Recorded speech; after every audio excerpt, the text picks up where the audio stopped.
ustedes saben, bueno, venimos proponiendo encuentros de debate y de reflexión donde vinculamos un poco algún tema que está en el tapete de discusión a nivel general y viendo cómo interpela directamente o de manera indirecta las investigaciones, las reflexiones, los campos de investigación que estamos acá trabajando en el CEIL.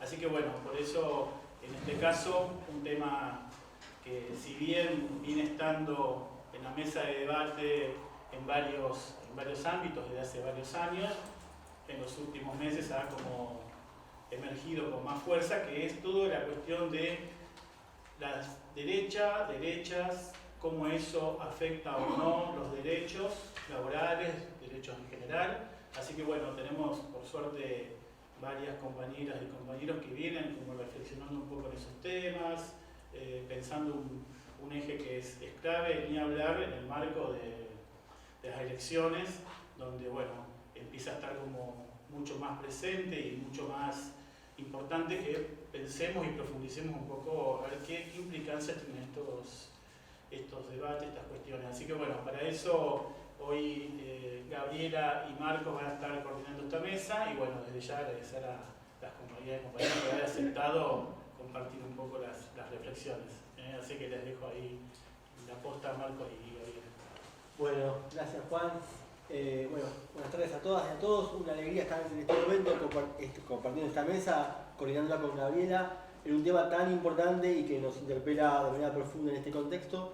Así que intentamos con Gabriela armar una mesa justamente con un eje en común, que es esto, derechas y derechos, pero con diferentes bajadas, algunas de un plano más general y otras de un plano más anclado a los casos, si se quiere, ¿sí? Desde los mundos religiosos, del mundo agrario, del mundo laboral y de la economía en general. Así que bueno, es un poco la dinámica de la propuesta. Hemos pensado intervenciones más bien cortas, de 10 o 15 minutos. Acá estaríamos con el látigo del tiempo con Gabriela. Las pensamos consecutivas y luego armamos una ronda de preguntas, de comentarios, de lo que surgiera a partir de allí. Así no le damos tiempo a cada expositor. Bueno, buenas tardes a todas, todos. En realidad quiero plantear dos cuestiones. Una en relación a el carácter de la derecha o del movimiento de la corriente de derecha o derechas que estamos viviendo en este momento. Y por otro lado, cuáles son sus propuestas en términos laborales, ahí sí, en Argentina. Cuando pensamos esta actividad en el Consejo Directivo, todavía no había ganado Milei las elecciones PASO, así que era como una anticipación de algún modo armar este panel. Y eso, de alguna manera, es algo que, bueno, a pesar de que mayoritariamente no nos esperábamos el resultado electoral tan sorpresivo, no sé, angustiante, ¿no?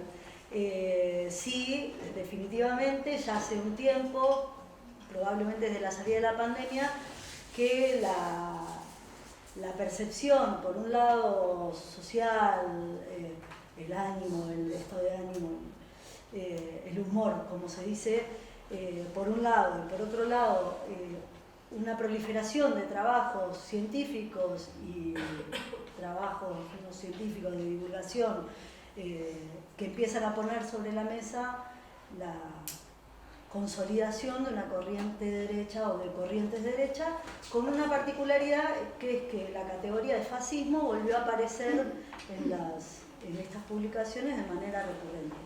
Y a partir de esa recurrencia es que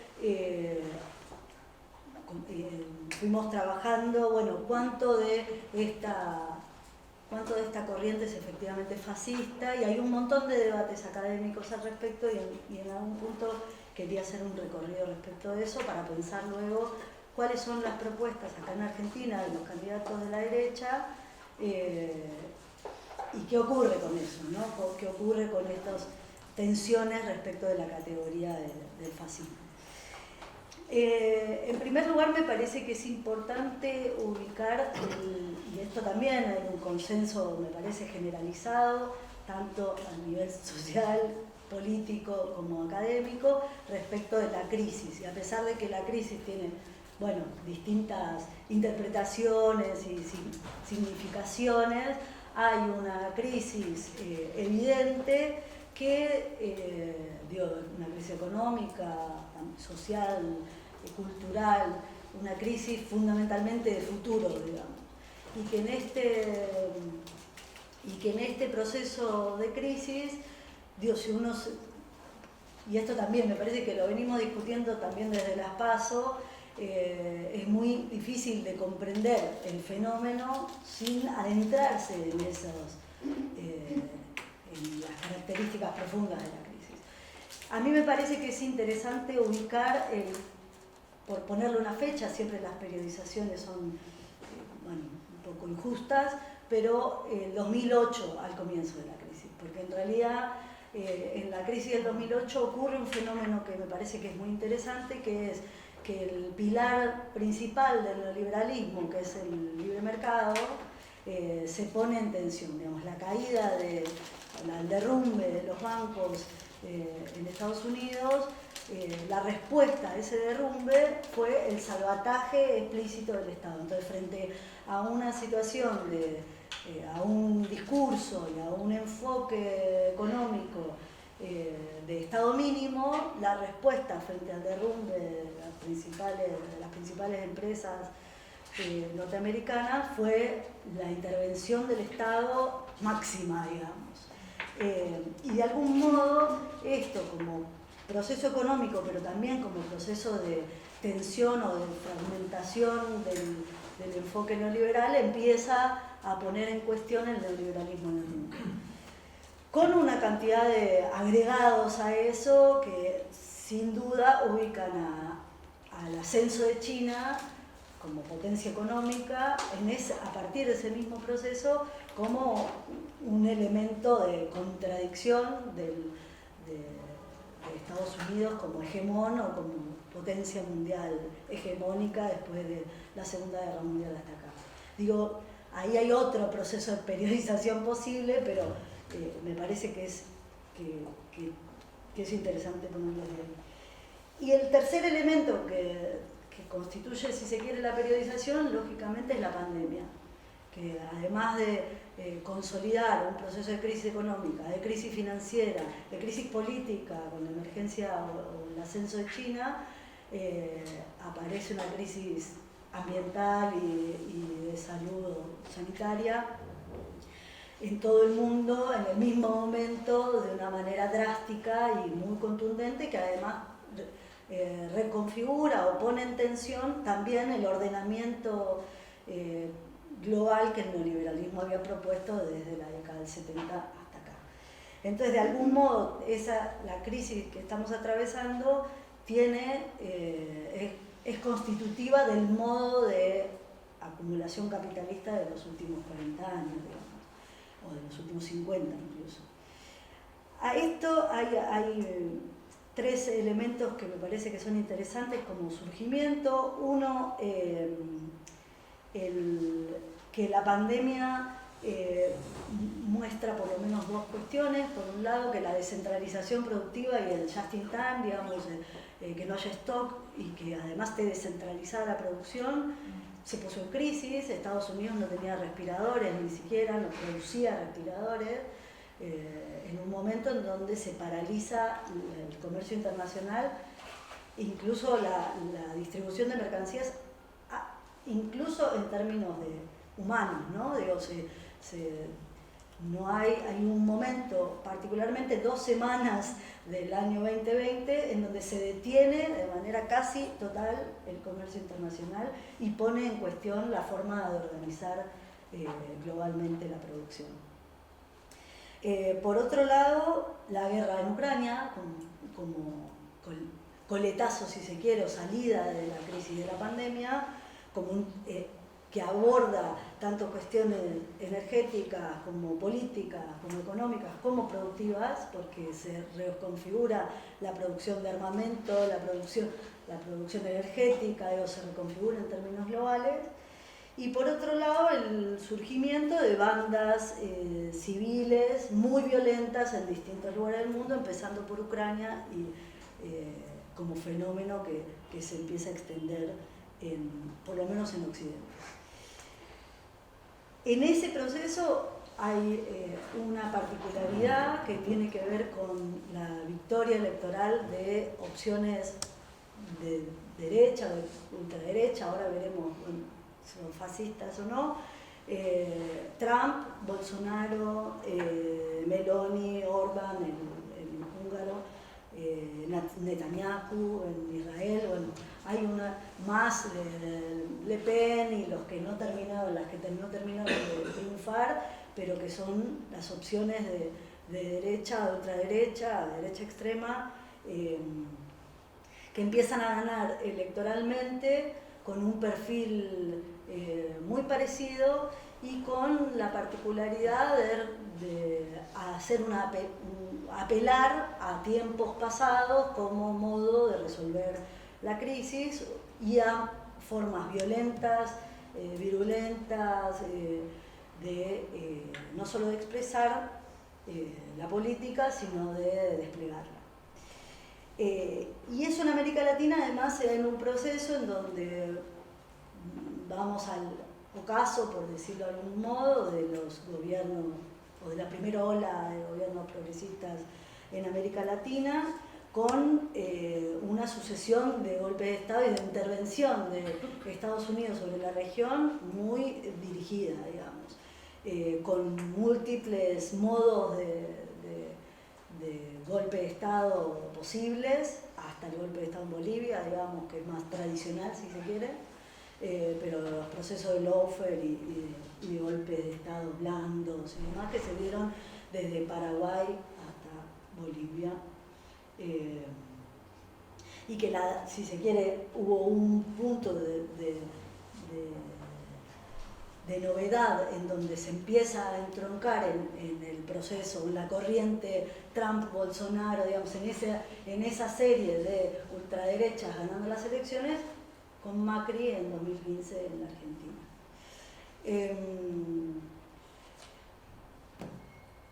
Después hay otro elemento interesante que es la incapacidad de los procesos de protesta en Estados Unidos, Europa y el desarme de la primavera árabe con la intervención norteamericana explícita en Siria, que una dificultad de las fuerzas progresistas de izquierda en Europa y en Estados Unidos evidente para conducir, canalizar procesos de protesta interesantísimos como el de Wall Street, ¿cómo se llamaba?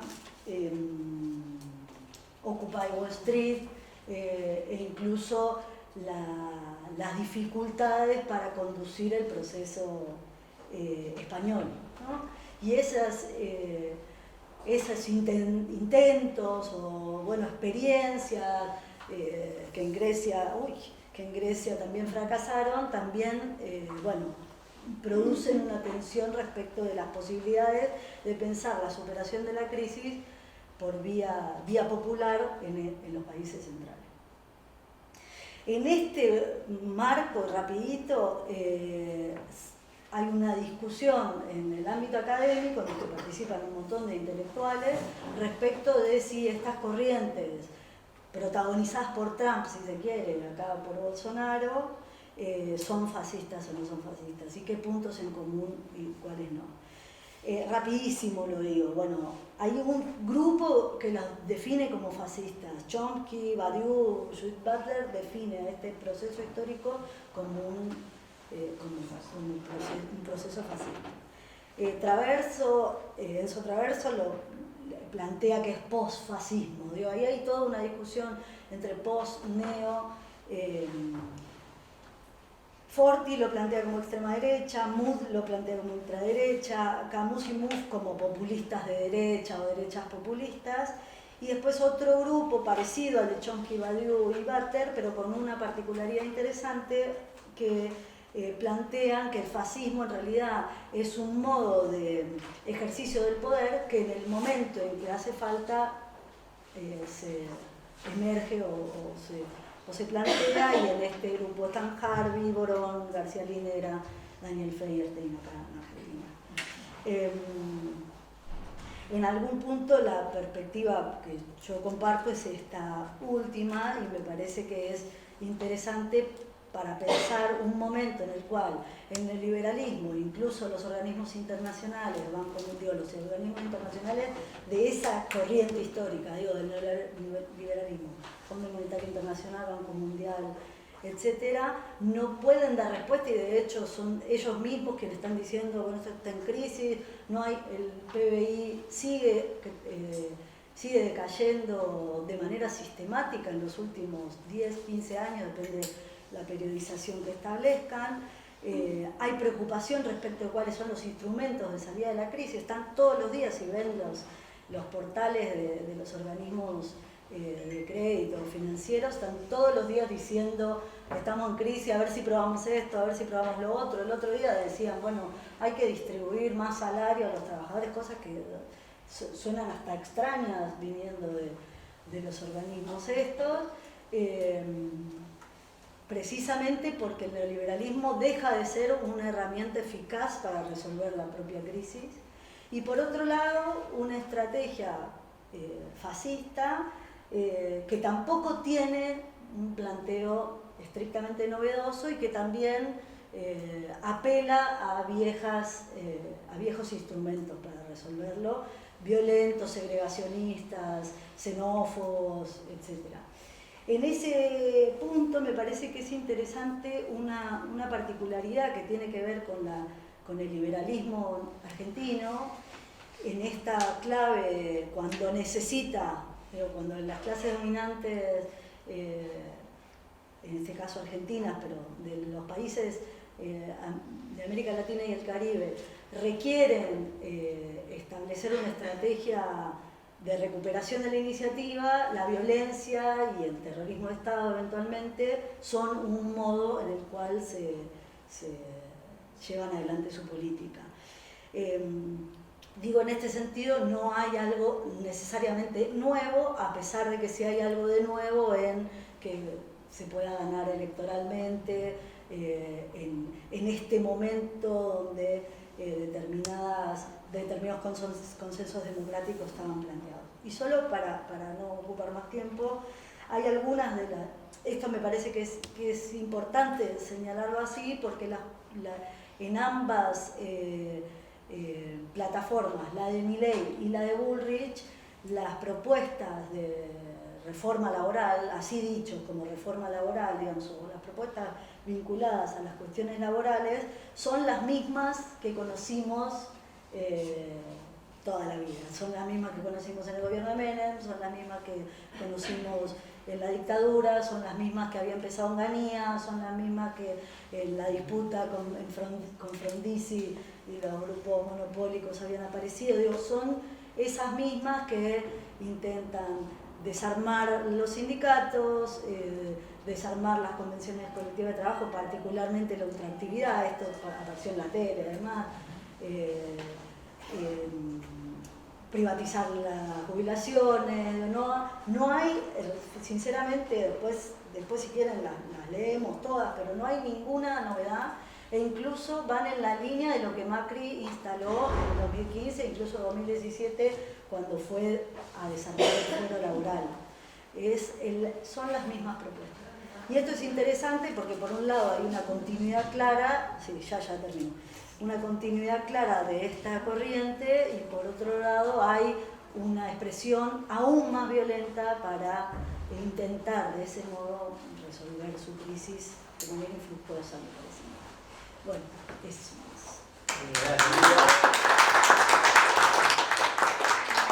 Lo que tenía ganas de comentarles un poco acá es que desde hace tiempo, en los diferentes campos en los que yo trabajo, me aparecieron Me estás spoileando, Marco. Ah, perdón.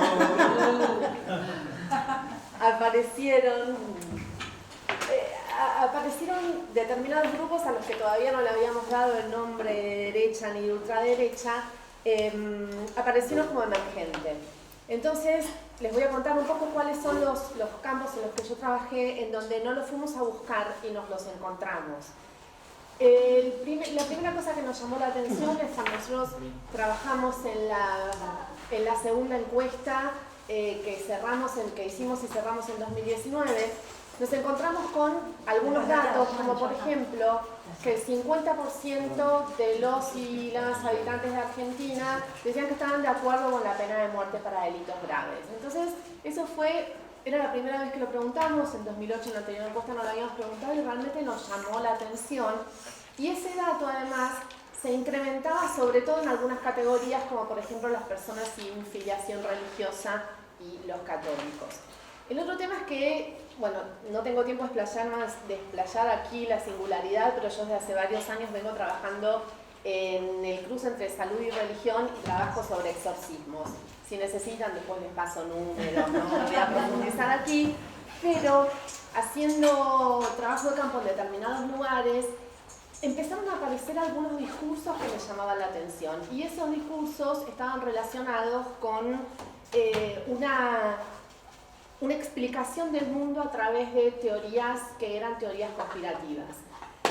Yo no las encontraba directamente en el campo, excepto en algunas excepciones, de manera como clara y bien armada, pero lo que sí veía aparecer eran como retazos de estos discursos, de los cuales ahora les voy a mostrar un poco. Así que ahora sí, al igual que Nuria, yo hago una temporalización inmediata que es en la pandemia. Lo que nosotros podemos ver en la pandemia y lo que yo vi concretamente es que durante la pandemia se acentuó la circulación de las teorías conspirativas y que estas teorías conspirativas que ya estaban presentes adquirieron modulaciones nuevas que tenían que ver sobre todo, bueno, con la salud, con el virus, con de dónde surgió el virus.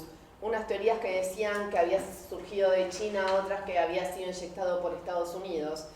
Y trabajando con estas teorías circulantes aparecían la idea de algunos tópicos que eran muy claros ahí, que era la Big Pharma, las vacunas, el control médico y estatal de los cuerpos. Y aquí me parece lo que yo quiero hacer es tirar de determinados hilos que luego se van a relacionar con las formas partidarias de la extrema derecha que estamos viendo ahora. La pandemia fue de hecho además el momento en donde en Argentina se produjo como un salto, una masificación de los grupos de la ultraderecha. Es decir, en ese momento fue cuando Milei dio el salto, ahí en términos de que esos grupos que eran grupos pequeños y dispersos, a partir de ahí los distintos estudiosos de estos grupúsculos en Argentina identifican el momento en que se volvió un significante masivo.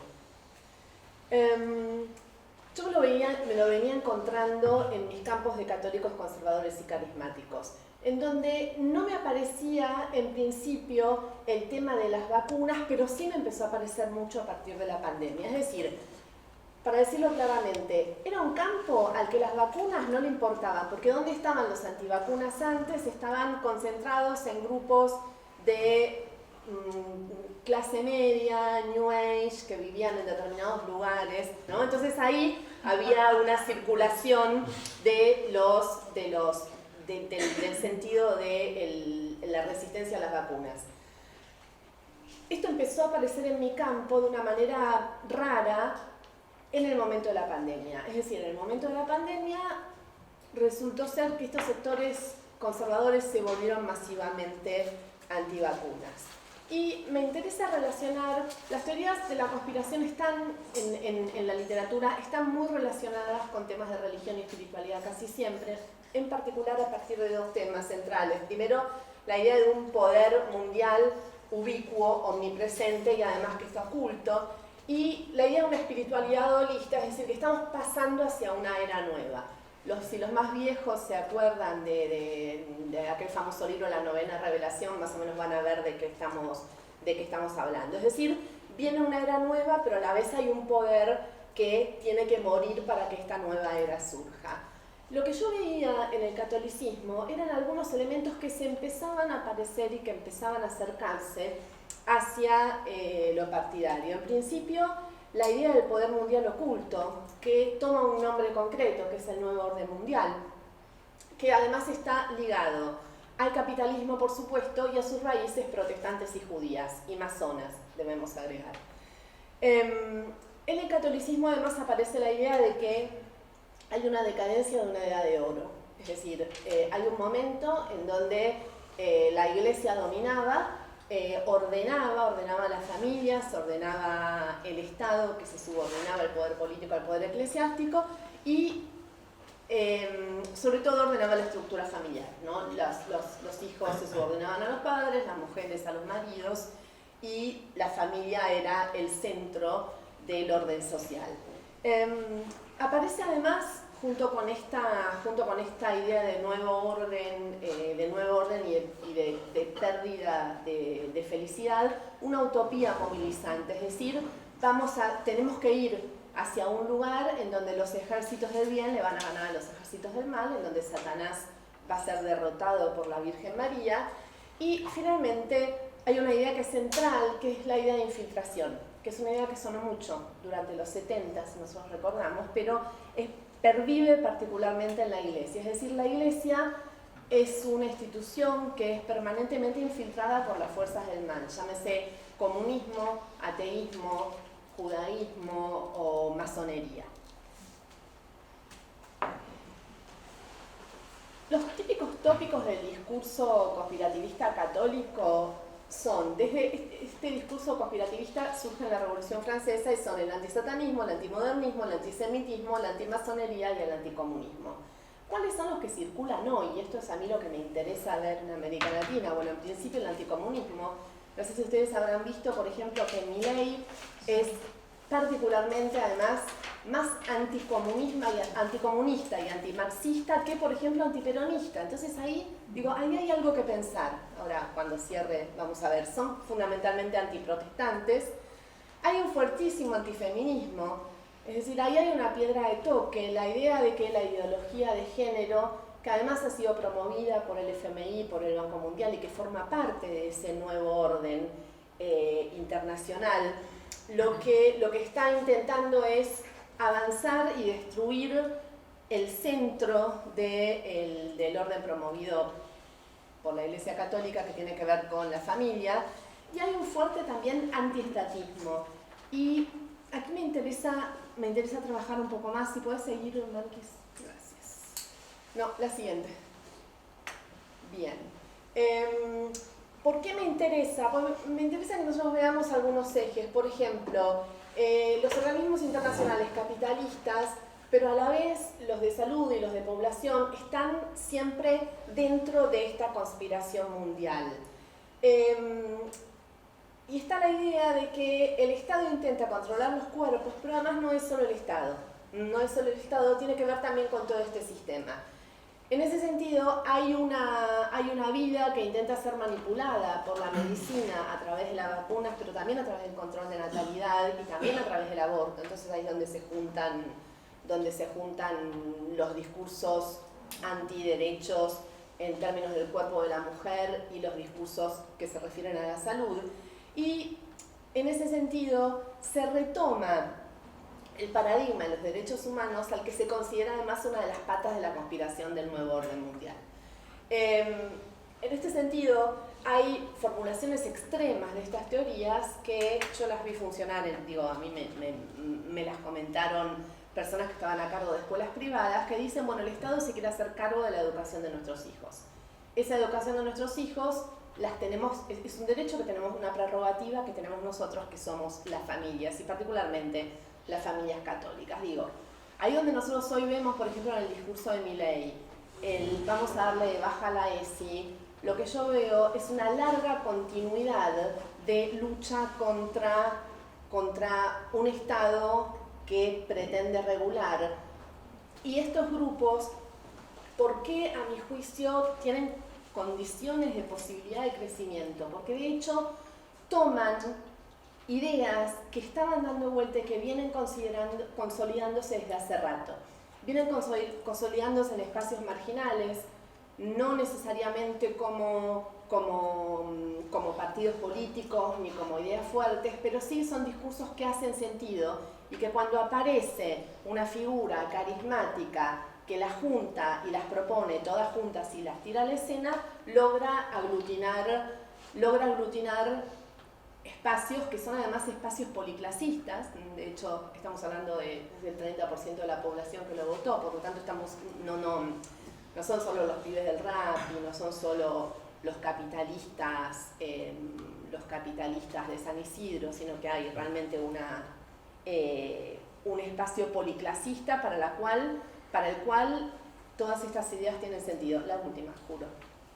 Gracias, Vero. No, todavía no terminé. Gracias por... Una más. Ahí está. Lo que me parecía interesante entonces es qué es lo que queda acá. En principio, la centralidad del concepto de familia y vida. Acá es súper interesante esto, porque varios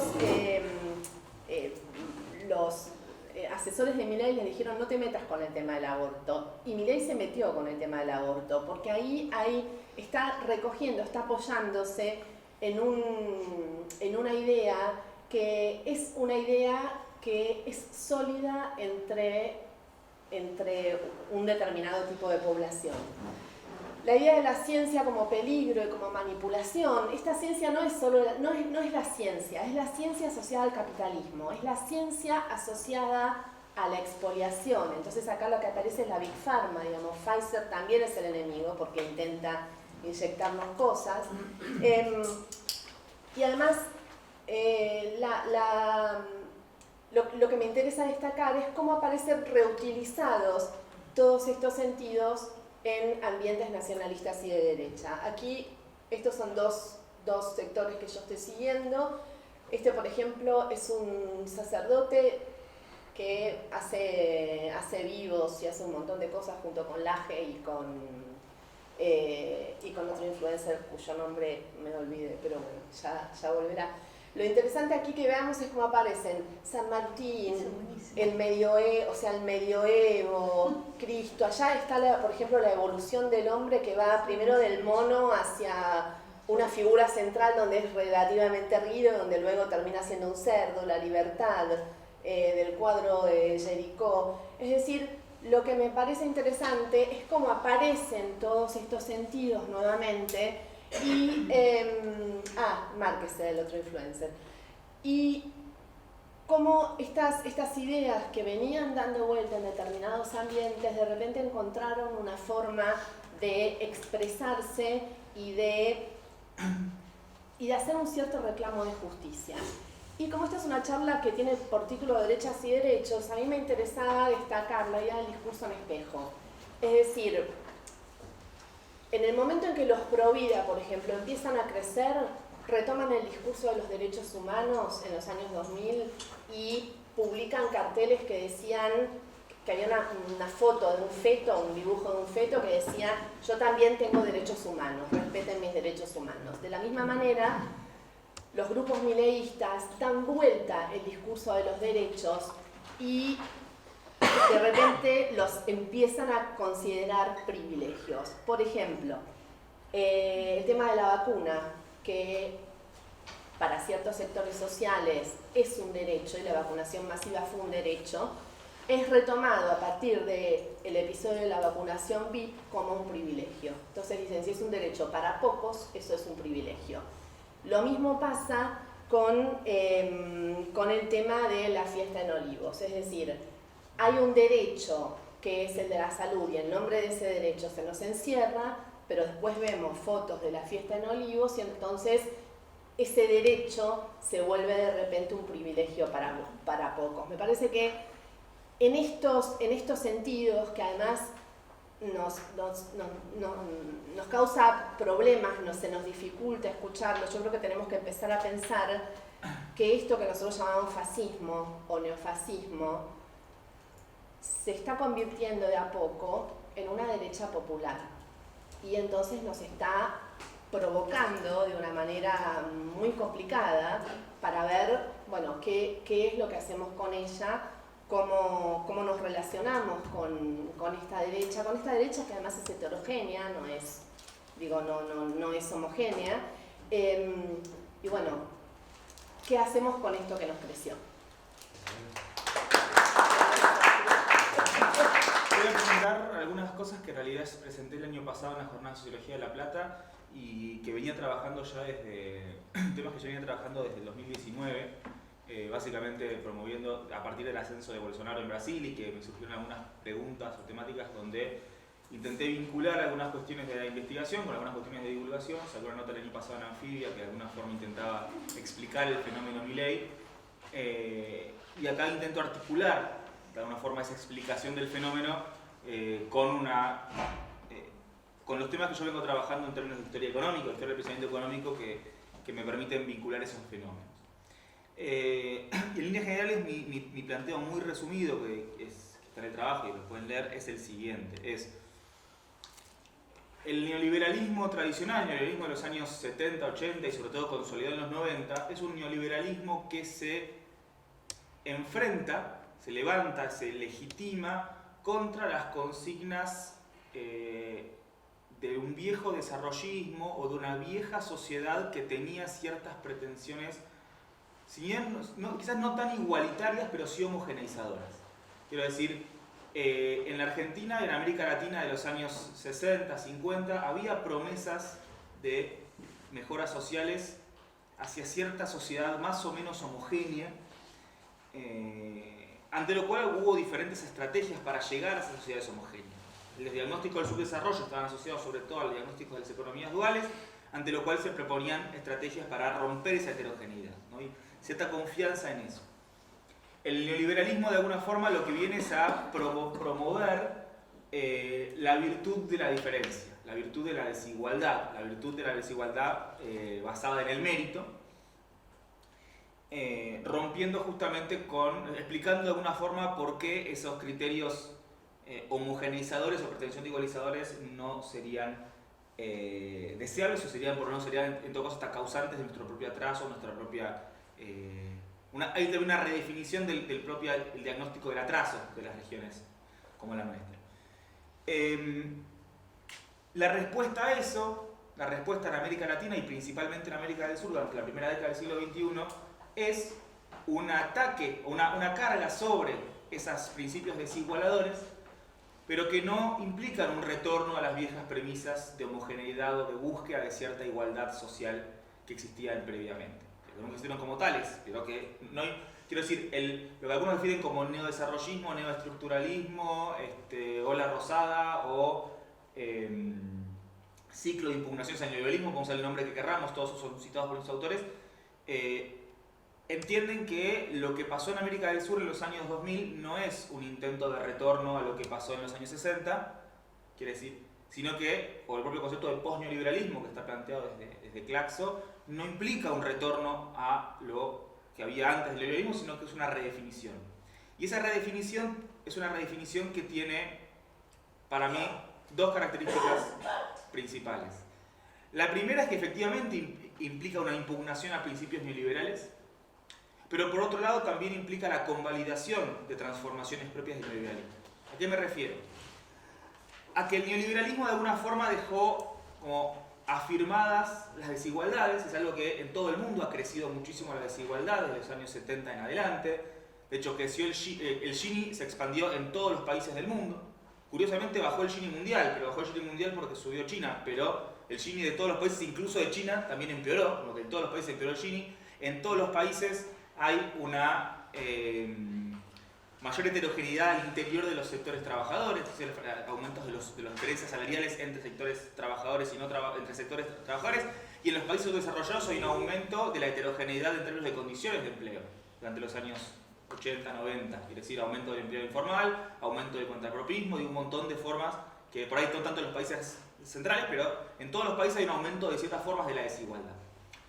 Lo que planteamos en este trabajo es que el neoliberalismo al mismo tiempo tuvo una parte, si se quiere, virtuosa, casi un poco por quizás una consecuencia no deseada o no necesariamente planificada, que es que en este desarme de la homogeneidad social, el neoliberalismo de alguna forma abrió la puerta a la expresión de ciertas pluralidades, hacia el reconocimiento de ciertas nuevas formas familiares o nuevas formas de organización de la vida privada también, que pasan a ser de alguna forma menos censuradas que antes. El feminismo tiene un crecimiento en tiempos neoliberales, los derechos LGBT también, existen estos espacios en el neoliberalismo en el sentido de, bueno, podemos ser diferentes, la diferencia puede tener muchas formas y existen así los feminismos liberales también en ese sentido, que no quiere decir que no existieran desde antes.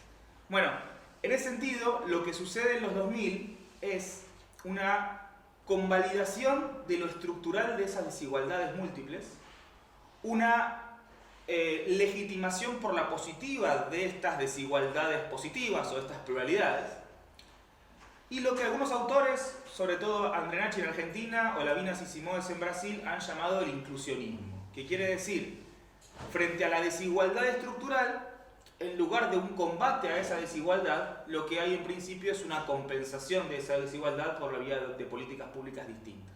Entonces, es como si dijéramos, nos quedamos con las matrices estructurales de esa desigualdad, no las tocamos, no modificamos la diferencia de salarios al interior de la planta, que sigue creciendo entre el operario y el gerente, sigue creciendo, pero aplicamos políticas compensatorias de distinto tipo para que la igualdad, para que la situación mejore, y de hecho efectivamente el Gini en todos los países mejoró en la primera década del siglo XX.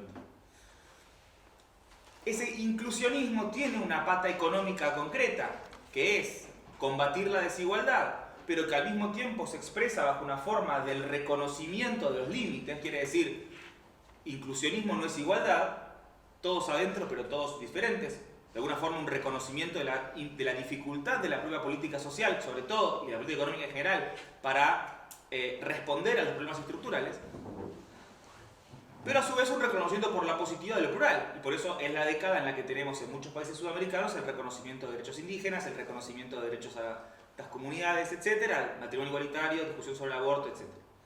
Como que de alguna forma lo que tenemos acá es que los diagnósticos sociales y económicos de la primera década del siglo XXI, que tienen muchos nombres, me quedo con la definición de Andrenachi de inclusionismo porque es la que me sirve a mí, pero no porque yo adhiera exactamente a eso. De alguna forma plantean la posibilidad de pensar un marco de intervención pública que responda a la creciente desigualdad y sobre todo una creciente y a las múltiples heterogeneidades, no combatiendo su origen, sino compensando sus efectos. Y de esa manera se configuran estos estados sociales del siglo XXI que están permanentemente tensionados por una estructura económica cuya desigualdad no para de crecer. Y agrego después, y que se ha potenciado fuertemente con la pandemia. Bueno, la explicación que demos al fenómeno de qué tiene que ver todo esto con lo que veníamos a hablar acá, que de alguna forma las reacciones de las nuevas derechas no son reacciones como las del viejo neoliberalismo contra esas viejas pretensiones igualitarias del desarrollismo, sino que es una reacción contra este inclusionismo, usemos el término de Andrenachi. Quiere decir, es una reacción no contra las pretensiones de una sociedad igualitaria, sino una reacción contra que se ancla sobre las contradicciones de un modelo que en su desigualdad no llega a compensar de la forma correcta o no llega a resolver esos problemas. Y dentro de toda esa pelota están los derechos de las minorías y están los derechos de la diversidad.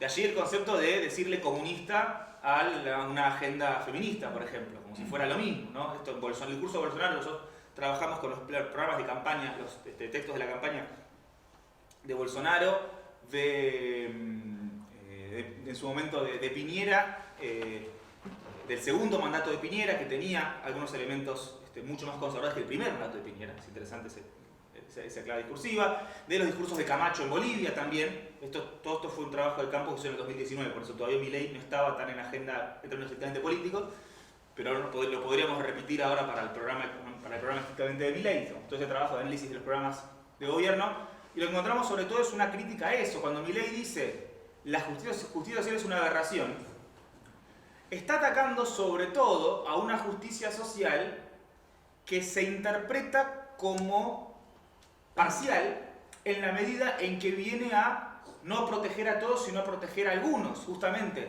la característica de la política compensatoria de la desigualdad es que es una política desigual. no todos reciben lo mismo de esa política. Es una política que compensa desigualdades.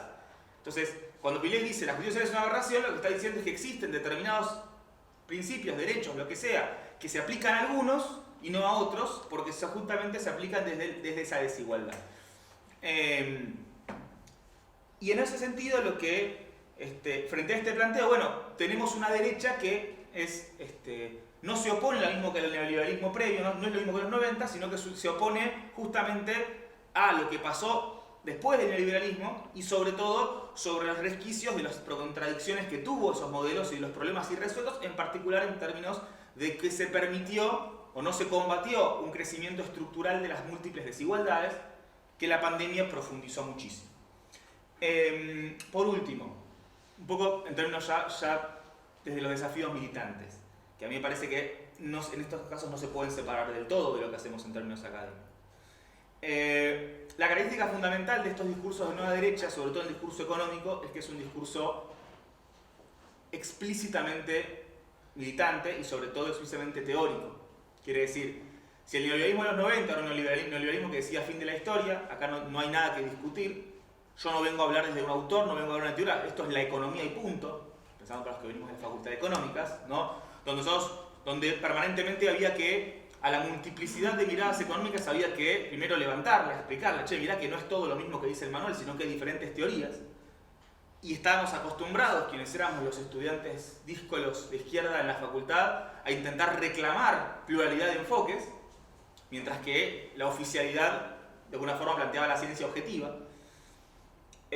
Acá lo que tenemos es un movimiento que en lo que tiene que ver con el discurso económico y sobre todo en cómo se plantean las políticas económicas es abiertamente ideológico y dice, no, leemos a estos autores, leemos a Friedman, leemos a Hazlitt, leemos a Rothbard, leemos a Mises, a Hayek y pedimos que se los lea y pedimos que se discuta y pedimos que se implementen de forma directa y sin mediación sus propuestas a la política pública.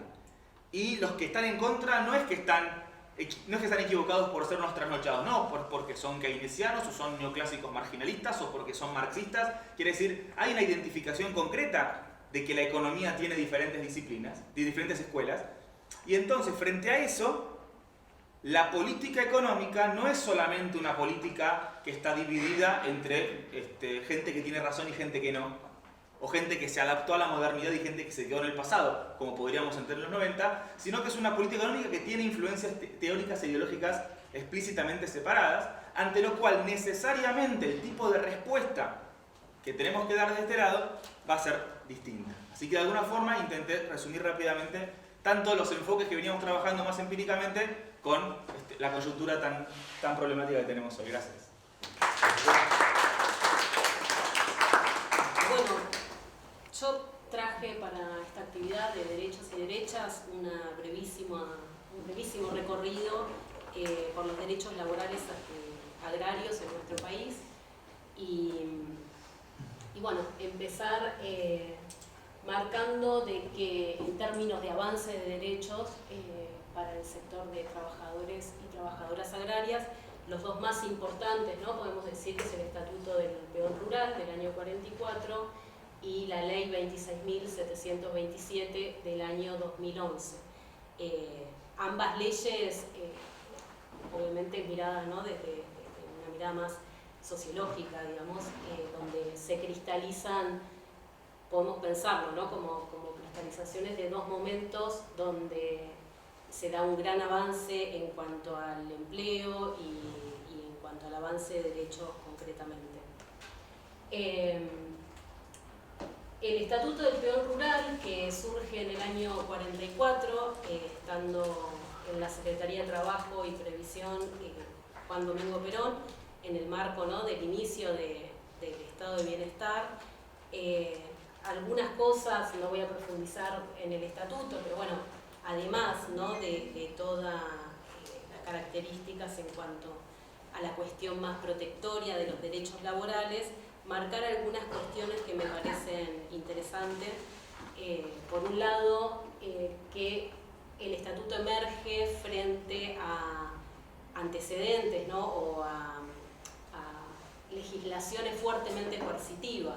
O sea, cuando digo fuertemente coercitivas me refiero a que, por ejemplo, los patrones tenían derecho de azotar a los trabajadores frente a cuestiones de disciplina. Entonces, bueno, frente a esta situación aparece el estatuto, digo, el significado que tuvo para este sector, que además históricamente es un sector súper vulnerable, ¿no?, de los trabajadores. Eso por un lado. Por otro lado, la cuestión de las mujeres trabajadoras, que en el estatuto aparecen con igualdad de derechos a la par que los varones, que eso también me parece interesante, teniendo en cuenta que es un momento donde las mujeres, por ejemplo, todavía no votan, o sea, no tienen derechos civiles, ¿no? O sea, aparece como trabajadora antes que como ciudadana. Y bueno, y también otra cuestión interesante es que el estatuto va a ser una ley que contempla a los permanentes, pero no a los transitorios.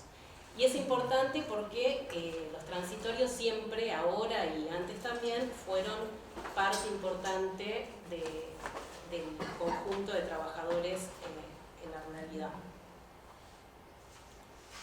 Bien.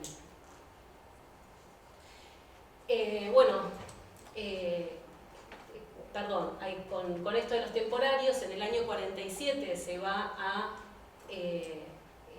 sancionar la ley de cosecheros para suplir esto, ¿no?, de los temporarios que habían quedado afuera.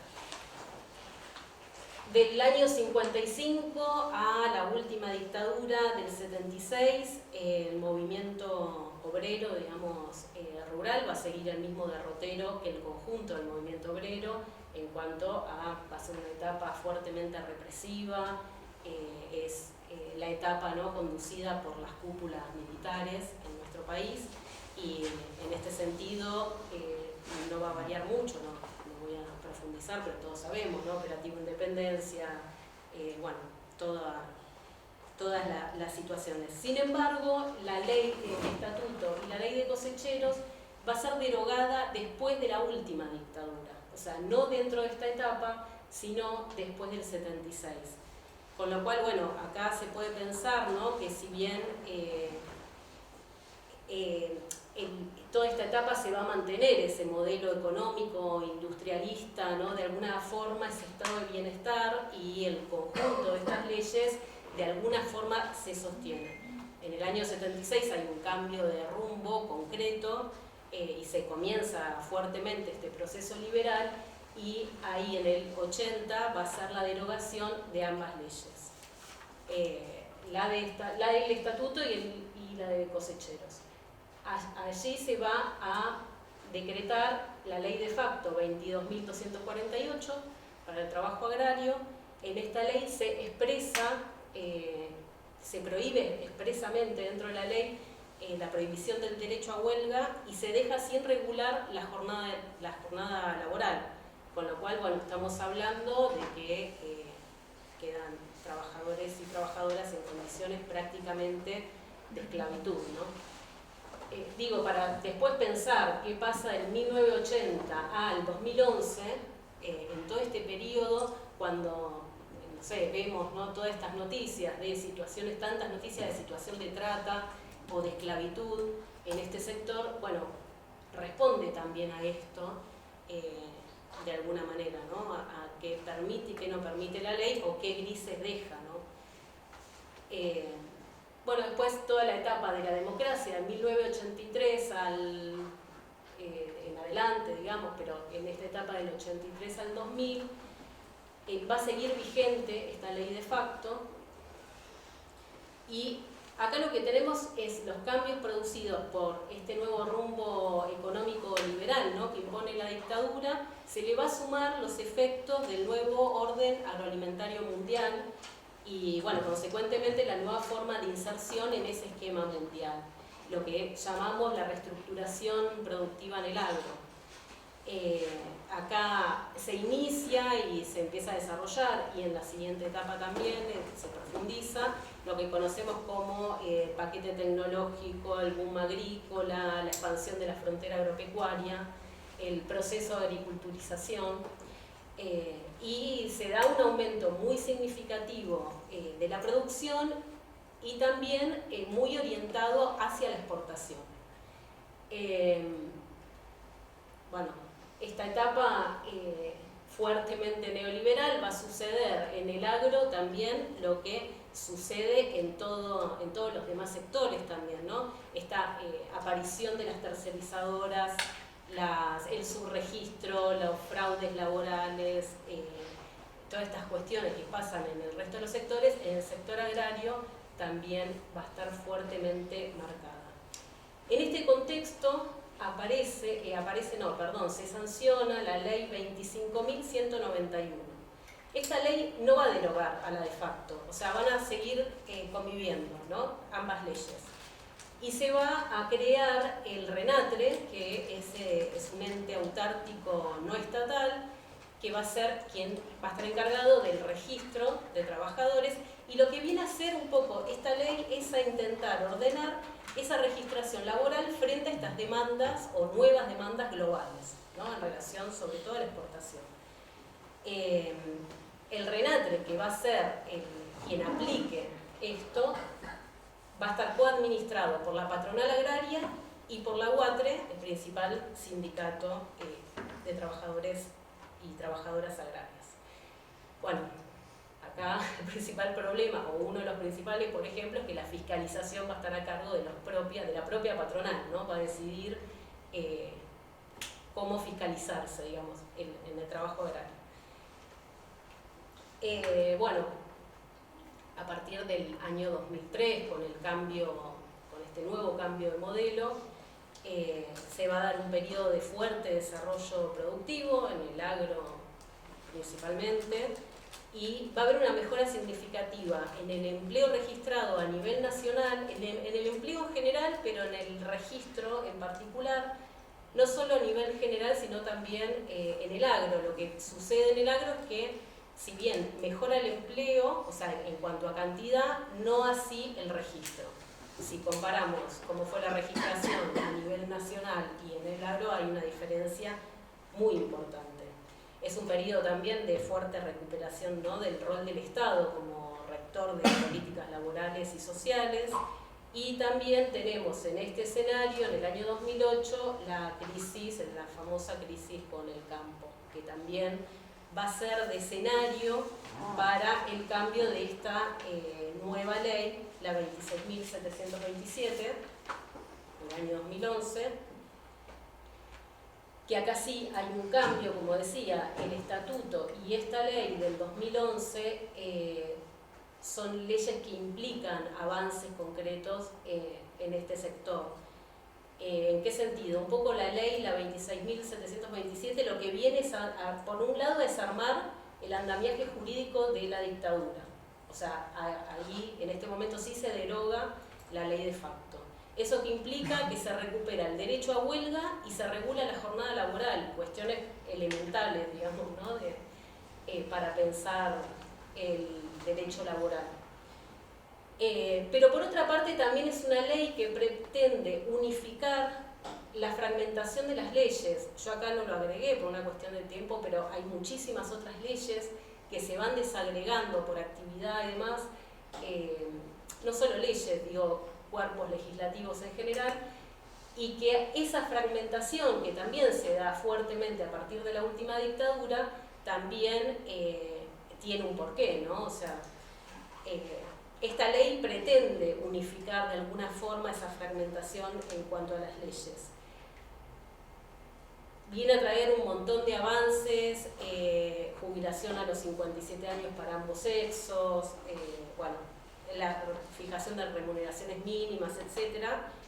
Pero también va a intentar regular esto que mencionábamos antes en cuanto a esa relación, ¿no? Entre las grandes empresas o estas estrategias empresariales que de alguna forma afectan a la registración de trabajadores y trabajadoras, ¿no? A las tercerizadas.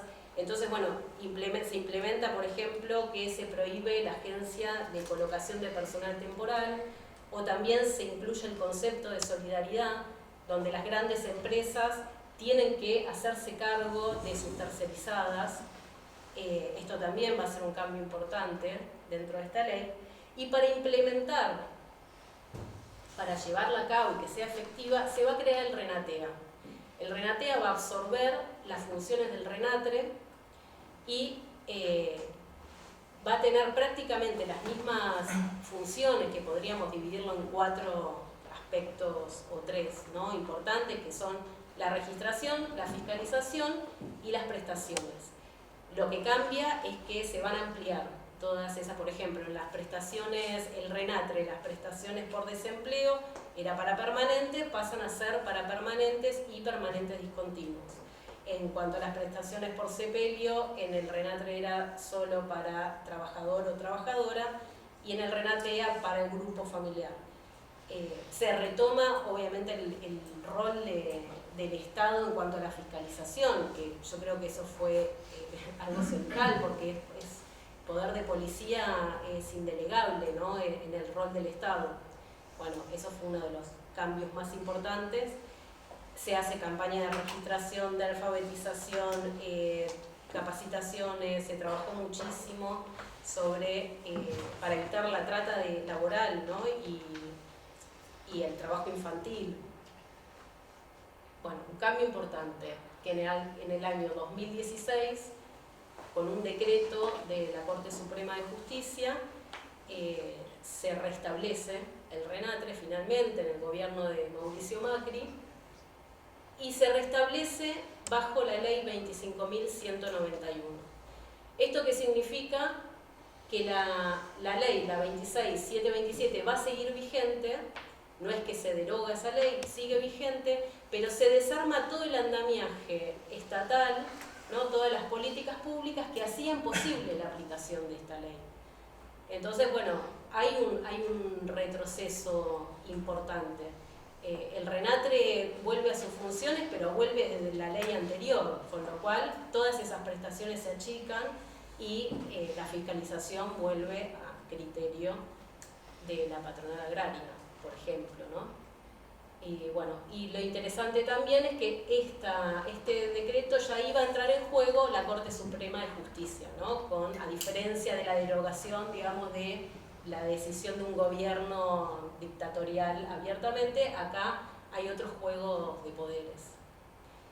Y bueno, y dejo un signo de pregunta ahí de qué pasará.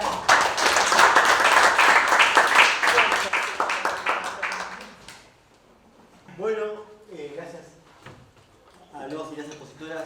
Muy interesante el contrapunto, el marco general y la bajada en particular de los casos.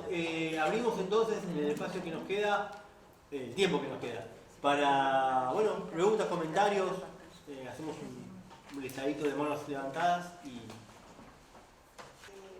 A ver, lo que me pareció como muy estimulante de las diferentes presentaciones fue esta mirada que aparecía sugerida en relación a los cambios del papel del Estado, ¿no?, y me parece por ahí interesante mirar qué pasa con el papel del Estado durante la pandemia.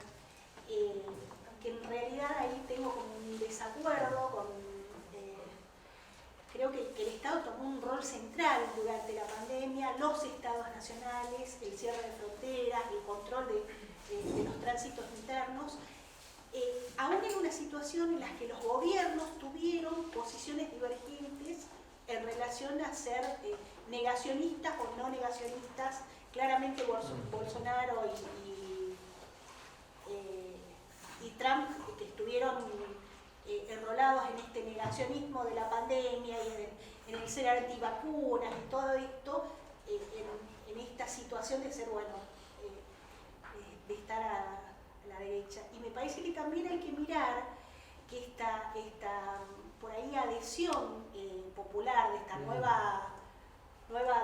nueva derecha popular que dice Verónica, tiene que ver con una forma de reacción a esta enorme presión estatal instalada durante la cuarentena, ¿no?, que creo que para muchos significó, bueno, una pérdida de oportunidades de empleo, de cierre de comercios, de empresas, y entonces creo que por ahí leer eso. Después también otra de las cosas que me parecía sugerente de lo que decías, Verónica, yo me acordaba cuando hablabas de esta emergencia que vos marcás de estos discursos así antivacunas y a ver, en la demografía se estudia mucho la historia de las epidemias y lo que se ve en general es que las epidemias terminan rompiendo los cimientos del orden instalado y que hubo mucho de los movimientos milenaristas instalados en estos momentos de ruptura que instalaban las grandes pandemias, ¿no? y de aflojamiento de las normas, y que aparecía toda esta idea de sensación de fin de mundo y de búsqueda. Por ahí revisitar estas ideas que son como muy sugerentes de la demografía histórica, ¿no? Que a mí me parece que por ahí en esto de la pandemia reaparece. Los políticos de estas nuevas derechas no hablan en un discurso económico, hablan en un discurso de valores, y de valores muy anclados sobre todo en valores religiosos, pensando específicamente en lo que fue Bolsonaro es impensable si uno no tiene en cuenta el papel de las iglesias evangélicas en Brasil.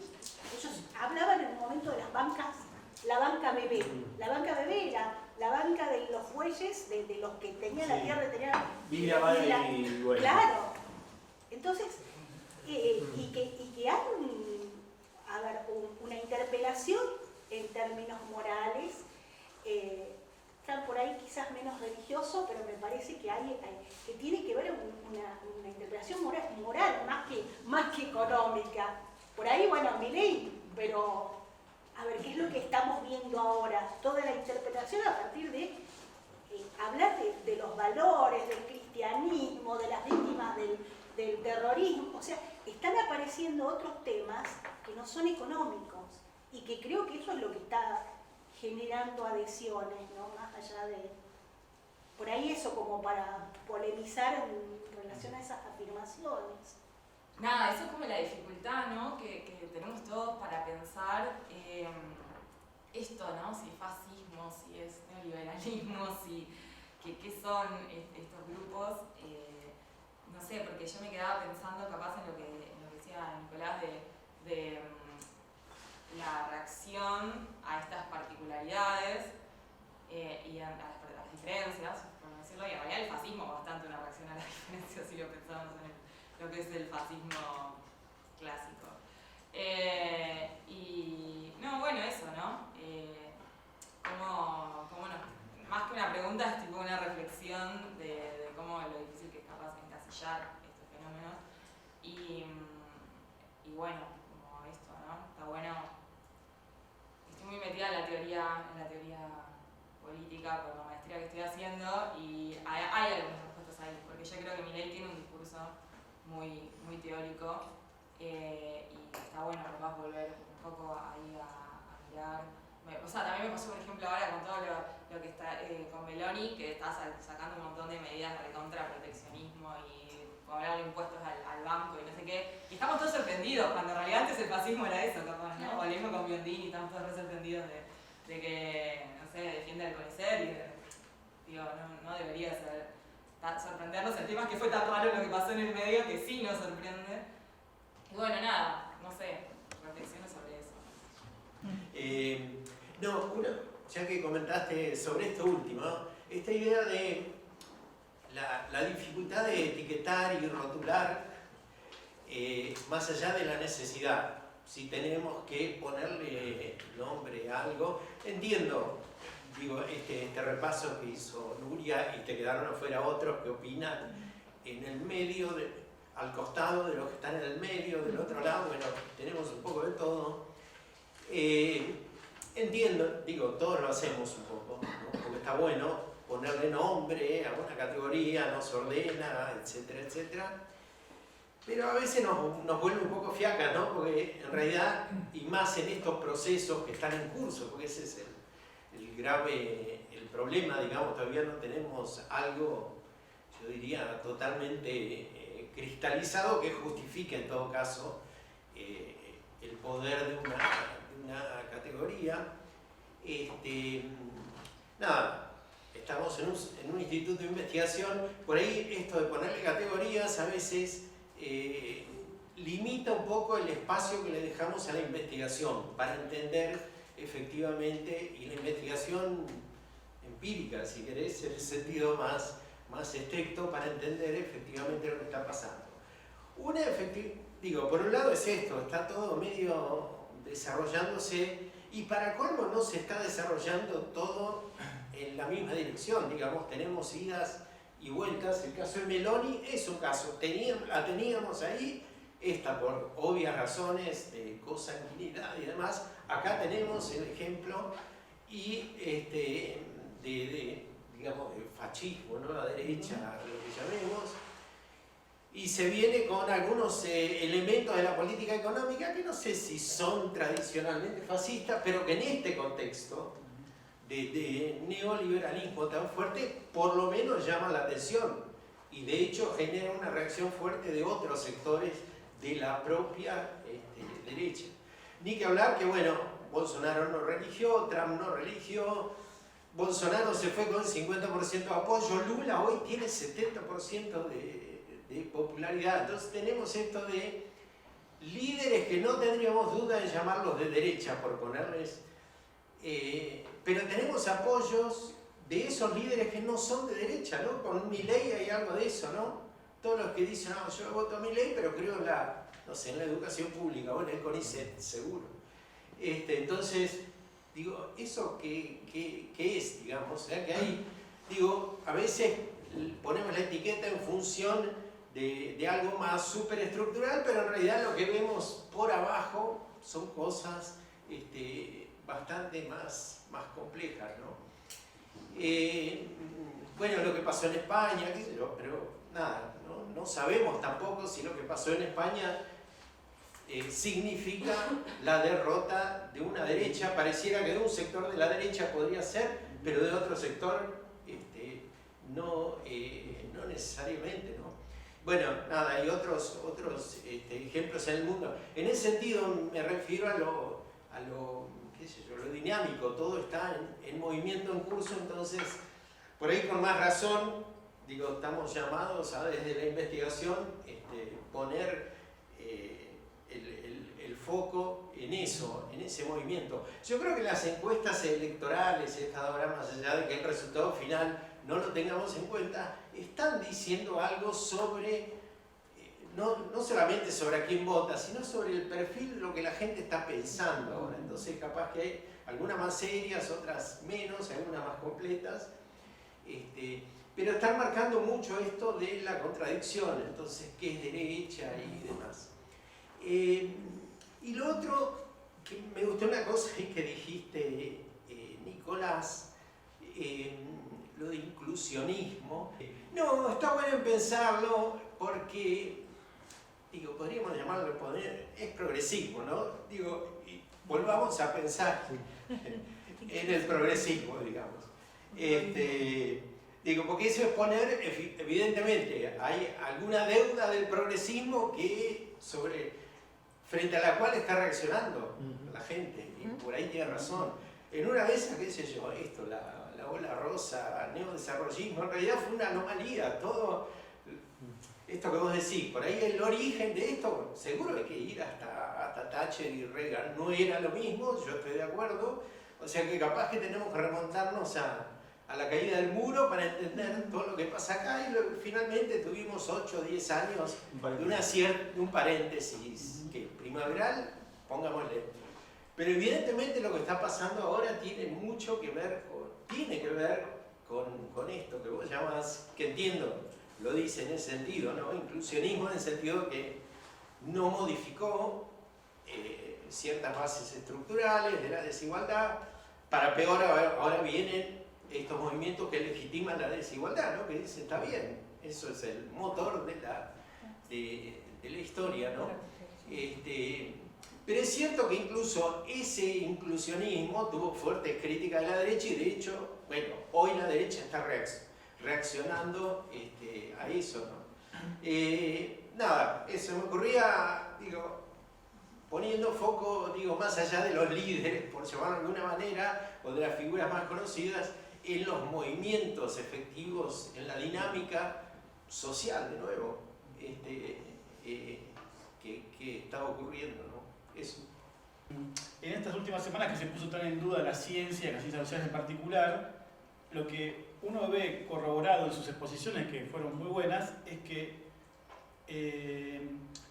estas investigaciones van encontrando indicios de lo que después se convierte en un fenómeno emergente. O sea, todos ustedes hablaron de indicios, que a veces hay que reinterpretarlos a la luz de la concreción de un fenómeno a escala general. Pero hay indicios que ayudan a comprender y encontrar como ciertas continuidades. No todo es ruptura, no todo aparece desde Marte el fenómeno, sino que, ojo, que algunos discursos, algunas prácticas en los sectores populares, en las empresas, se vienen instalando y que en todo caso en algunos momentos, como un poco lo que decían antes, aparecen como significantes masivos que aglutinan de algún modo eso. Entonces, primero, como un poco en línea con lo que decía Guillermo, la empiria, la investigación de campo, cómo aparece la utilidad en términos de que se empiezan a observar indicios que pues logran masividad o profundidad, lo que sea, hacía como una recuperación de la ciencia social primero. Y después lo otro, que ahí a ver qué pensaban, porque en las 4 exposiciones aparece, me parece, creo, como una tensión entre privilegio y derecho, ¿no?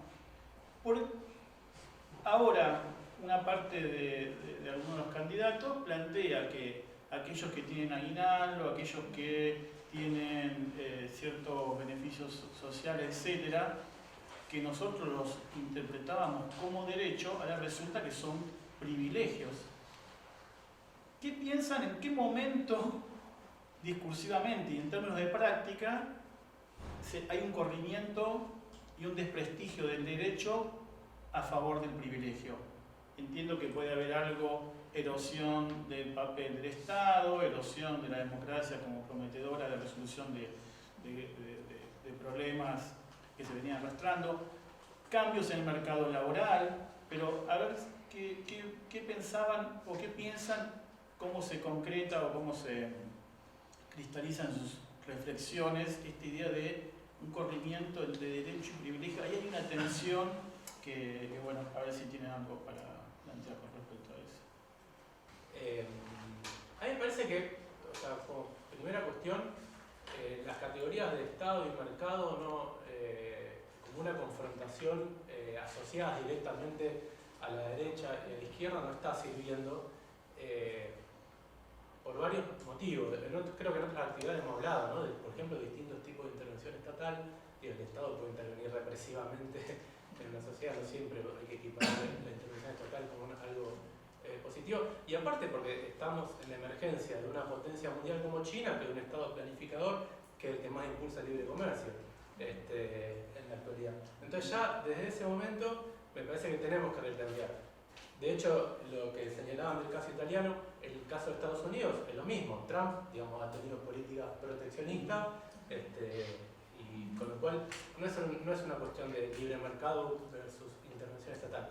Sí creo que hay una cuestión en el mundo occidental relacionado al tipo de estancamiento y de dinámica económica que ha generado fuerte malestar en las sociedades, y esas sociedades creo que sí encarnan la reacción hacia eso de modos distintos, y ahí sí vale la pena ver por qué engarzan de determinada forma políticamente en cada país, y ahí sí creo que las particularidades, lo que señalaba Vero.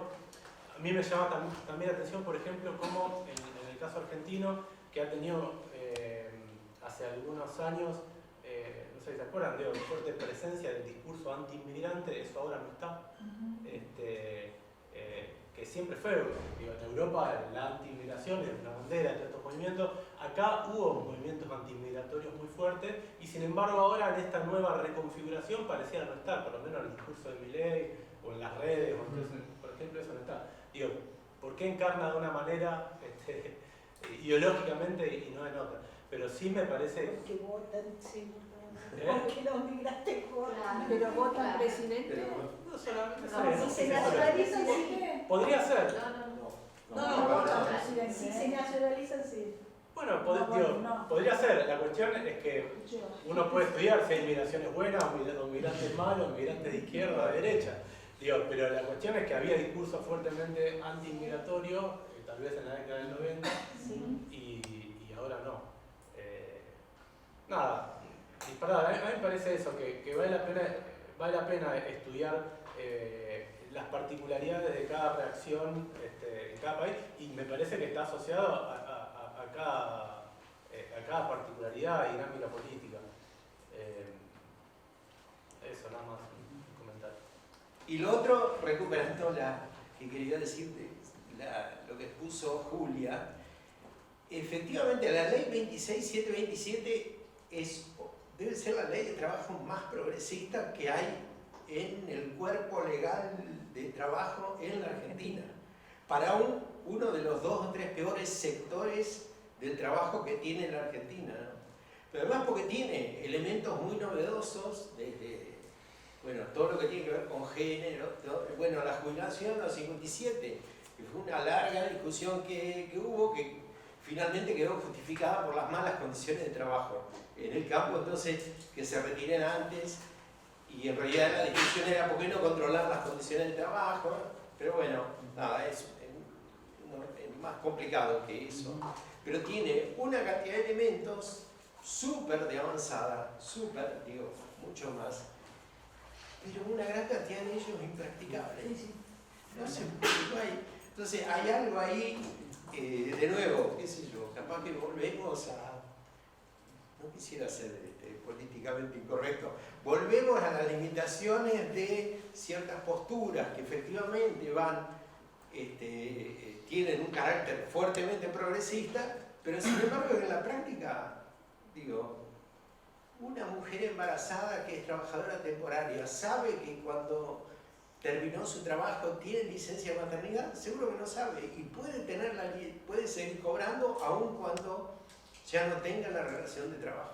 Para dar un ejemplo, que esa ley sostiene eso. Entonces esa distancia, que hay, en este caso entre la letra y la práctica.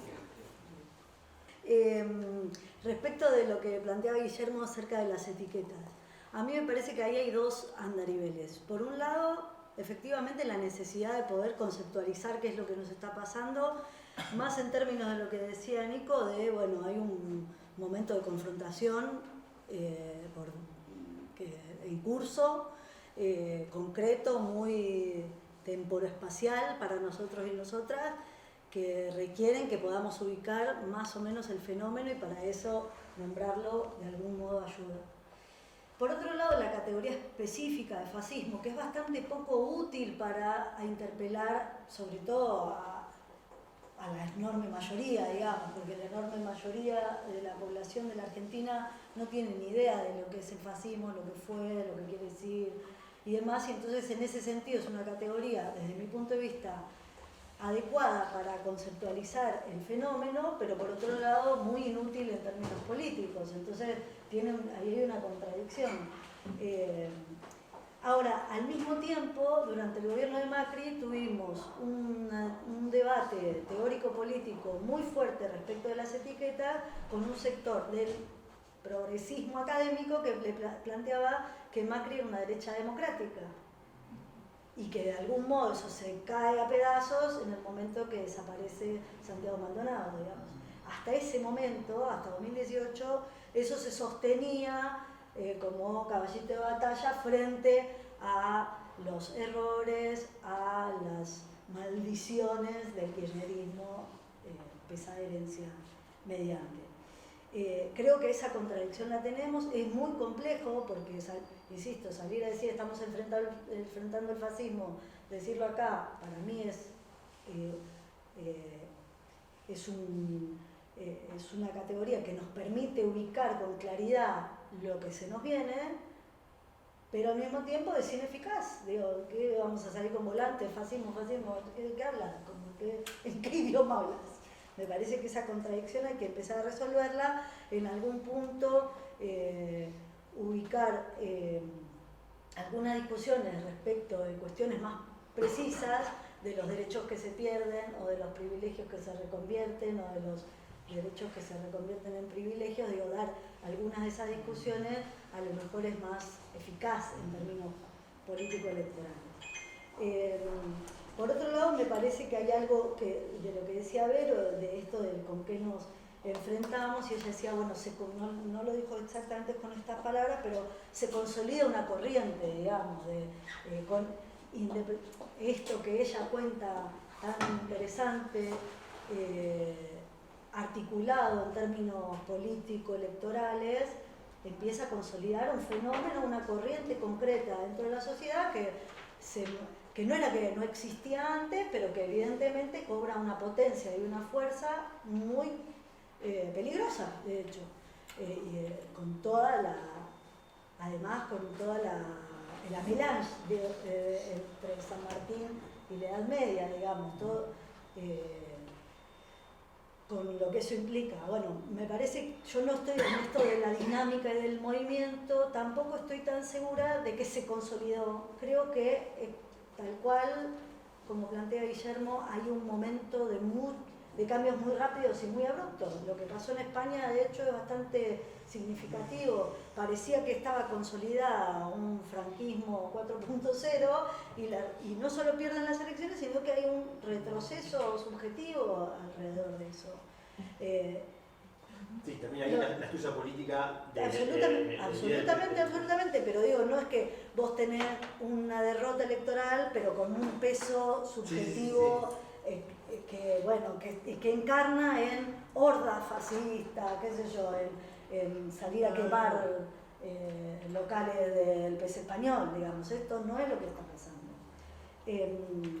Me parece que eso también, a lo mejor es simplemente una esperanza por el momento en el que estamos, pero me parece que hay algo de ese movimiento que también nos permite pensar estrategias de confrontación que ayuden a no consolidar ese proceso, que efectivamente tiene signos muy claros con profundidad histórica, pero que, bueno, hay que ver cuánto se termine de consolidar como tal. Y después, sí me parece que además, respecto a esto que planteaba Gaby, con lo que yo estoy de acuerdo, que, bueno, Estado y mercado no son categorías de izquierda o de derecha, digamos, que esa asociación nos trae problemas, digamos, problemas teóricos, políticos, metodológicos. Sí me parece que hay un debate en la Argentina instalado respecto de cuál es el rol del Estado en el sentido de la confrontación, y me parece que el caso de la vuelta atrás de la ley es muy evidente, primero de cómo la ley de 2011 es como respuesta o iniciativa a la discusión de la 125, digamos, al conflicto con los sectores concentrados agrarios, y al mismo tiempo, digo, como proceso de confrontación se cristaliza en términos legislativos, y hay algo del desplazamiento de la confrontación social al terreno estatal, a la política pública, a la ley, que al mismo tiempo que favorece en términos de conquista formal, derecho, pongámosle, nos resta en potencia para la garantía de esos derechos. Digo, hay como un proceso de desplazamiento de la lucha social al terreno del Estado exclusivamente, que nos deja, no total, pero sí como perspectiva. Por supuesto que las luchas siguen y las huelgas siguen y la lucha callejera nunca se detuvo en ningún momento de ningún lado. No obstante, hay una perspectiva que fue hegemónica en el campo popular durante un tiempo largo, que desplazó el rol de la política del movimiento social, del movimiento de los movimientos, a el Estado. Y me parece que ese proceso de que el que confronta es el Estado dejó sin agencia concreta al movimiento popular. Y ahí me parece a mí que eso, en esto que David dice, bueno, el Estado parece que es de izquierda y el mercado parece que es de derecha, me parece que entorpece también las posibilidades concretas al día de hoy de confrontar con el fascismo realmente existente. Y me parece que eso es un problema, digamos, que tenemos y que hay que resolver. Y por último, una cosita más, que sí me parece respecto de lo de Melón y las experiencias fascistas o no fascistas, ultraderecha, en otros lugares del mundo, fundamentalmente en Europa y en Estados Unidos, que las clases dominantes de los países centrales son distintas que las clases dominantes de los países periféricos.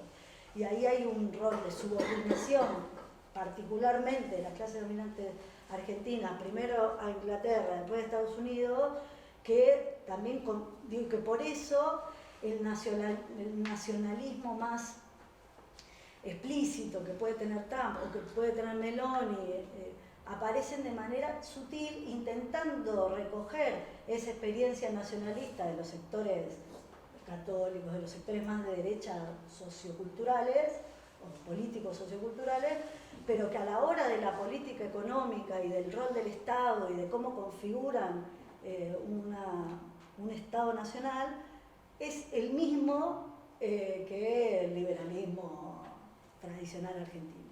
Y entonces hay que destruir el Banco Central y hay que quitarle todos los derechos, todos los derechos que se puedan a los trabajadores, libre competencia, es como el paradigma del libre mercado subordinado a los países centrales, particularmente Estados Unidos, todo lo que se puede estirar, ¿no?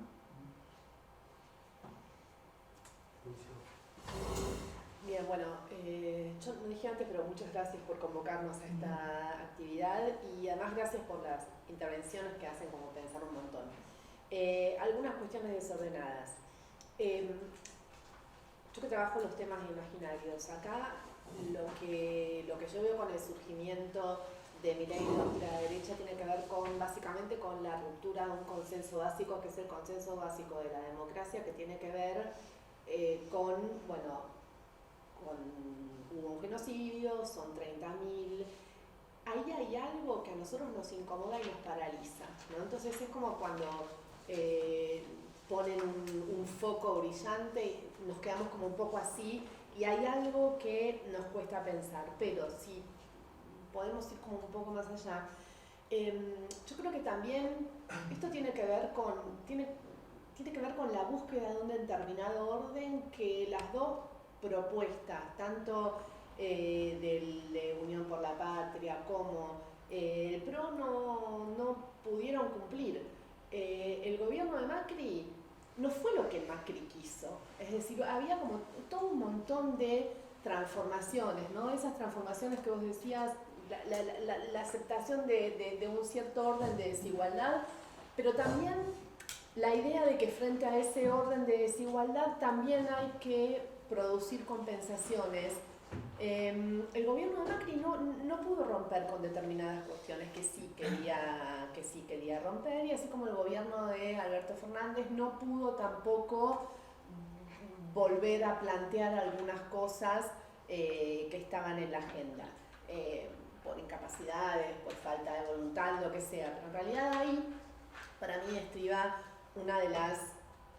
uno de los lugares por donde salió, porque además el fracaso continuo, esta suerte de ciclos cortos, ¿no? En donde aparentemente desde afuera hay una contradicción, una polarización de las dos opciones, y nos estamos perdiendo de pensar precisamente esas continuidades de las que hablamos. Es decir, probablemente hay más continuidades en esta suerte de oscilación al centro, ¿no? Oscilación al centro de unos y de otros, que tienen, más en común que otra cosa. Y por otro lado hay una búsqueda para mí también en estos sectores votantes de Milei, hay una búsqueda de un orden que ninguno de los dos promesas pudieron lograr, ¿no? Ni la promesa del gobierno del PRO, transparencia, mérito, progreso económico, ni la promesa de Alberto Cristina, vuelta a los derechos, vuelta a esa felicidad que habíamos perdido.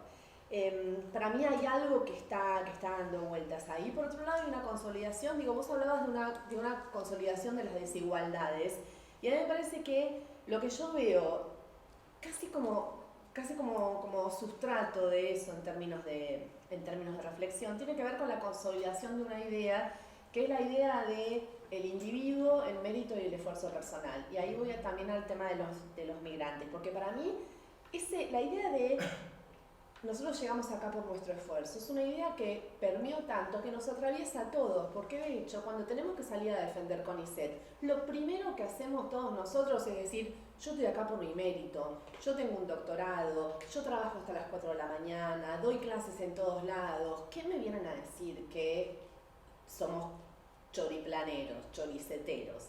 Entonces me parece que esa es la muestra más clara de cómo estamos absolutamente atravesados por este discurso, que es un discurso moral.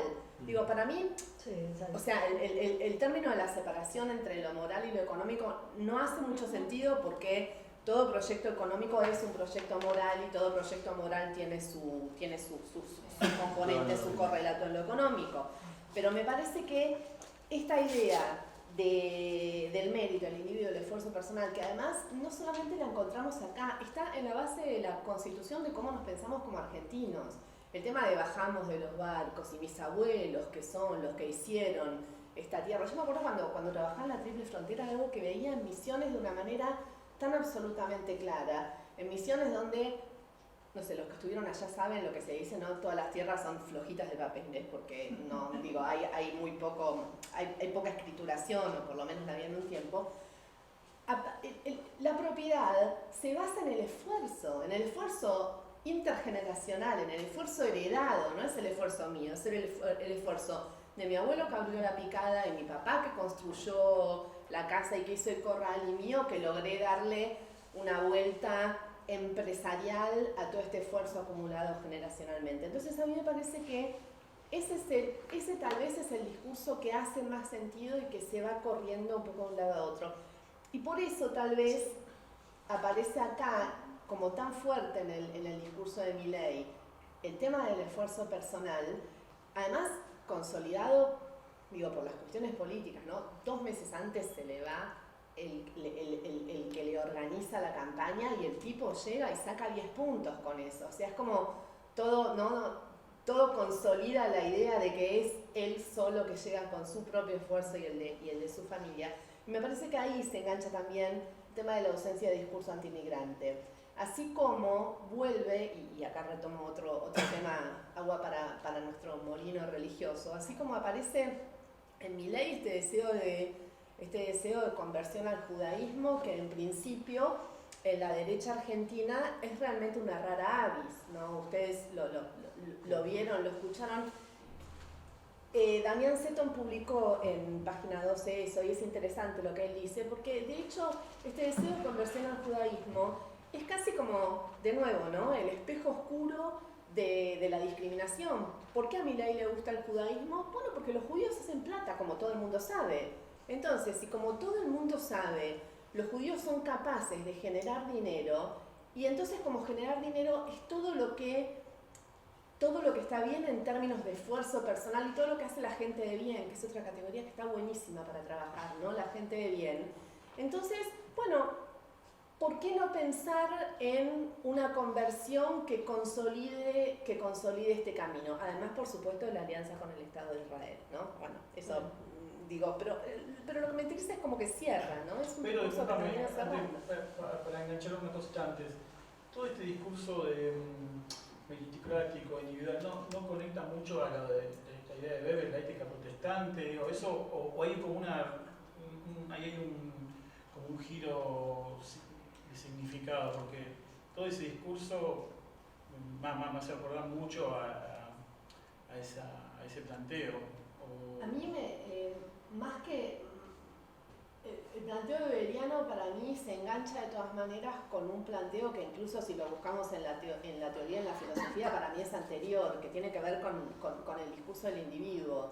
Hay un filósofo francés que se llama Marcel Goyet que dice que el cristianismo es el que, al plantear la nueva alianza, que es una alianza que no es con el pueblo, que es con la persona, que se tiene convertir. Ahí es donde está la piedra de toque del individualismo moderno.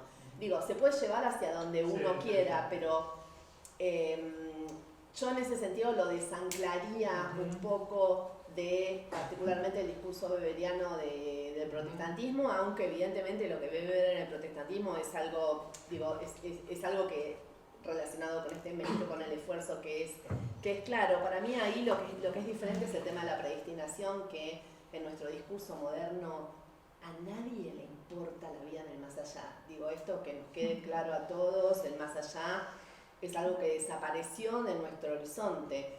Todos queremos ser felices aquí y ahora, y en este momento, ahora, ¿no? El tema del problema de la estructura de demora que en algún momento perdimos también es algo que está muy relacionado, con lo que ahí hay un desanclamiento del discurso weberiano en donde no importa lo que pase, el más allá al que estoy predestinado, ¿no? Es el horizonte que importa. Pero bueno, nada, para terminar esto, me parece que estamos ante discursos fuertemente morales que nos plantean un anhelo de un orden, y que es un orden que efectivamente no supimos dar. No supimos dar nosotros como espacio militante ahora más que académico, pero tampoco supo dar la derecha más tradicional del macrismo. Entonces, digo, ahí aparecen otras cosas. ¿Van a perdurar? ¿No van a perdurar? La verdad que no sé, pero hay un reclamo que por ahora enganchó en esto. Y que lo que nosotros igual vemos en colectivo, digo, en el programa, es que lo que sí hay es un grupo social que lo está sosteniendo. Ese espacio social es un espacio social que viene de antes, con lo que, digo, a riesgo de parecer predictiva, que no quisiera cometer esa torpeza, ese espacio social va a seguir estando. Ese espacio social va a seguir estando. Es un espacio social cambiante, es un espacio social móvil, pero es un espacio social en donde hay determinados conceptos que para mí perduran, ¿no? El tema de la búsqueda del orden y el tema de la organización por el mérito y no que un Estado me regale. Digo, ahí volviendo al tema de la vuelta de los privilegios. De hecho, es el concepto principal de la campaña de Bullrich. El orden es el concepto principal, no es casual, ¿no? Julia, para cerrar. Bueno, la postilla. Sí, tengo bastante para decir, pero bueno, voy a tratar de ser breve. A ver, yo nunca dije que hay un énfasis económico en el discurso de ultraderecha, no sé de dónde surgió eso, pero yo soy economista y estoy hablando de la ultraderecha, pero sí, en todo caso diría lo siguiente. Está claro que el eje es un discurso de valores y eso se da cuenta en el tipo de discurso económico. El discurso neoliberal tradicional hace énfasis como criterio de demarcación entre lo válido y lo inválido en la eficiencia. El punto es la eficiencia. Los impuestos son malos porque son ineficientes. Milei tiene un discurso de que impuestos son robo. O sea, incluso si fueran eficientes, hay un juicio moral sobre la actitud económica. Hay un permanente ejercicio de que sobre determinadas prácticas económicas hay un hecho moral. La política monetaria sería inmoral, independientemente de sus efectos. Que sus efectos son negativos, pero esa propia moralidad. De hecho, hay un punto de contacto entre lo moralmente bueno y ciertos efectos en lo positivo, empíricamente verificables, que tienen su efecto. Lo moralmente bueno trae buenos resultados y lo moralmente malo trae malos resultados. Existe esa identidad donde el eje está puesto allí. Sí diría lo siguiente. Voy un poco a la pandemia. O sea, la pandemia como reacción fatal. La pandemia en todo caso lo que generó fue que perdieran todos los gobiernos que estuvieran en el momento. O sea, básicamente hay una derrota de los oficialismos en la pandemia, salvo en Paraguay, que el oficialismo no pierde nunca, pero el resto, el resto hay cierto descontento generalizado que se expresa en ciertas cosas. Yo lo que venimos trabajando, y ya lo presentamos el año pasado aquí, es que en la pandemia estas desigualdades se han potenciado. En general, hemos salido peores de la pandemia en términos de las bases estructurales, y eso creo que tiene que ver sobre todo con cómo se ha dado, por un lado, dinámicas sectoriales diferenciadas, que hemos planteado, pero sobre todo tiene que ver con cómo la pandemia y sobre todo la virtualización de un montón de tareas, en trabajos, digamos, el home office multiplicado por un montón de cosas, nos ha llevado a jornadas laborales mucho más flexibles que han enfatizado, han hecho un énfasis fuerte sobre la desigualdad de género, y eso no es solamente sobre la desigualdad de género, sino sobre la segmentación horizontal ocupacional que ha ampliado esta propia desigualdad. En el sentido de que si vos tenés una jornada laboral flexible, donde tenés home office, qué sé yo, los patrones de desigualdad de género se potencian porque las mujeres que hacen home office son las que más frecuentemente entre una reunión y otra ponen una tanda de lavarropas o van a buscar al hijo al jardín o se ocupan del médico, que en general se reproducen las prácticas habituales, y eso potenciado por la segmentación horizontal con dinámicas distintas entre sectores muy masculinizados y muy feminizados. Recordemos que el sector de empleo doméstico no se ha recuperado en números de la prepandemia, y otro sector industria viene creciendo por arriba del número de 2016. Entonces, esas dinámicas existen a múltiples niveles. Pero más allá de esa cuestión, yo lo que creo es que en la Argentina en particular, el discurso de la ultraderecha, o la extrema derecha, o una derecha, como queramos decirle, tiene un énfasis económico, porque en todo el mundo el fenómeno nuevo de los nuevos políticos es el crecimiento de la nueva derecha. Vemos en encuestas ahora en Noruega. Vemos que en 2020 se rompió el cordón sanitario que se había establecido, prohibido aliarse con Alternative für Deutschland, con AfD, prohibido aliarse. 2020 se rompió en el gobierno regional de Thüringen, y eso en principio hoy en día ya AfD está segunda en las encuestas, con lo cual en todo el mundo hay un crecimiento, y es la novedad de los sistemas políticos de todo el mundo, el crecimiento. En Uruguay está creciendo Cabildo Abierto, que es, digamos, una ultraderecha que tiene un origen un poco más militar. En Chile, Kast, abiertamente pinochista, salió segundo y no por tanto. Digamos. Entonces, tenemos una agenda donde esto irrumpe y puede ganar o puede perder. Digo, ahí un poco volviendo sobre la cuestión de las cuestiones políticas concretas, en cada país toma formas diferentes y muchas veces pierde esta ultraderecha. Esperemos que acá también, pero eso pasa. Pero es el cambio de escenario que se plantea. Y lo que tiene estos discursos de extrema derecha como característica común es que en todos los casos, primero, se ancla sobre discursos mucho más simples que los del resto de los espacios políticos. Discursos simples, por decir simplistas, muy simples, muy puntuales, donde a los padecimientos que uno desde las ciencias sociales explica desde lo estructural, desde un montón de fenómenos que hacen a por qué les va mal a ustedes, le dan una respuesta simple y contundente y externa a uno mismo. Quiero decir, Trump ganó en el cinturón del óxido. ¿Por qué ganó el cinturón del óxido? Porque era una zona que estaba fuertemente deprimida por el outsourcing, por los procesos de desindustrialización de Estados Unidos, por el llevar eslabones trabajo intensivo de las cadenas de valor hacia las periferias, que son las zonas industriales de Estados Unidos, generó creciente desempleo. Trump ganó ahí y ganó con un discurso proteccionista y con un discurso antiinmigrante en esos sectores. Bueno, la extrema derecha en distintos lugares apela a ese tipo de discursos. En Europa es fuertemente islamofóbica, hay toda una cuestión con un fuerte eje, sobre todo en los países que han recibido muchos inmigrantes que aparte de ser islámicos son refugiados. Entonces hay una combinación de categorías, son extranjeros, son musulmanes, son migrantes, son refugiados, y son los culpables de que vos no tengas trabajo, los culpables de... Bueno, en cada lugar toma la forma de aquello que más sencillamente expresa una tensión. Es coherente, es lógico que en Argentina, donde lo que más nos frustra, nos preocupa, nos inquieta es la economía, la extrema derecha esté conducida por economistas. Por Milei ahora, como fuertemente, pero en su momento Expert tuvo una postura similar. Entonces, es coherente, tenemos alta inflación, lo que nos preocupa la inflación, viene un economista que nos dice que la inflación es culpa del Estado y de los políticos. Entonces, esos padecimientos que vos tenés son por culpa de los políticos que aparte son inmorales. Entonces, esa inmoralidad de los políticos que te roban es la génesis de estos problemas, y entonces tenemos que lanzar una campaña refundacional, y eso también comparten todos estos discursos, cierta refundacional, cierto recurso a ciertos héroes previos, digamos, cierta recuperación de referencias previas. En cada país toma características distintas de acuerdo a sus contextos, y en cada país les va mejor o les va peor. Digo, no están ganando en todos lados, pero están presentes en todos lados. Por eso, cuando frente a la complejidad de las nuevas derechas que planteaba Guillermo, y sí, en cada lugar se anclan de características distintas, y por eso se juntan y se alían desde discursos que a veces son contradictorios, y por eso Milei se puede decir que es profundamente trumpista y hasta estar defendiendo la causa judicial de Trump, cuando en términos de política comercial son profundamente opuestas las propuestas de uno y otro, pero sin embargo aparece ese significante común.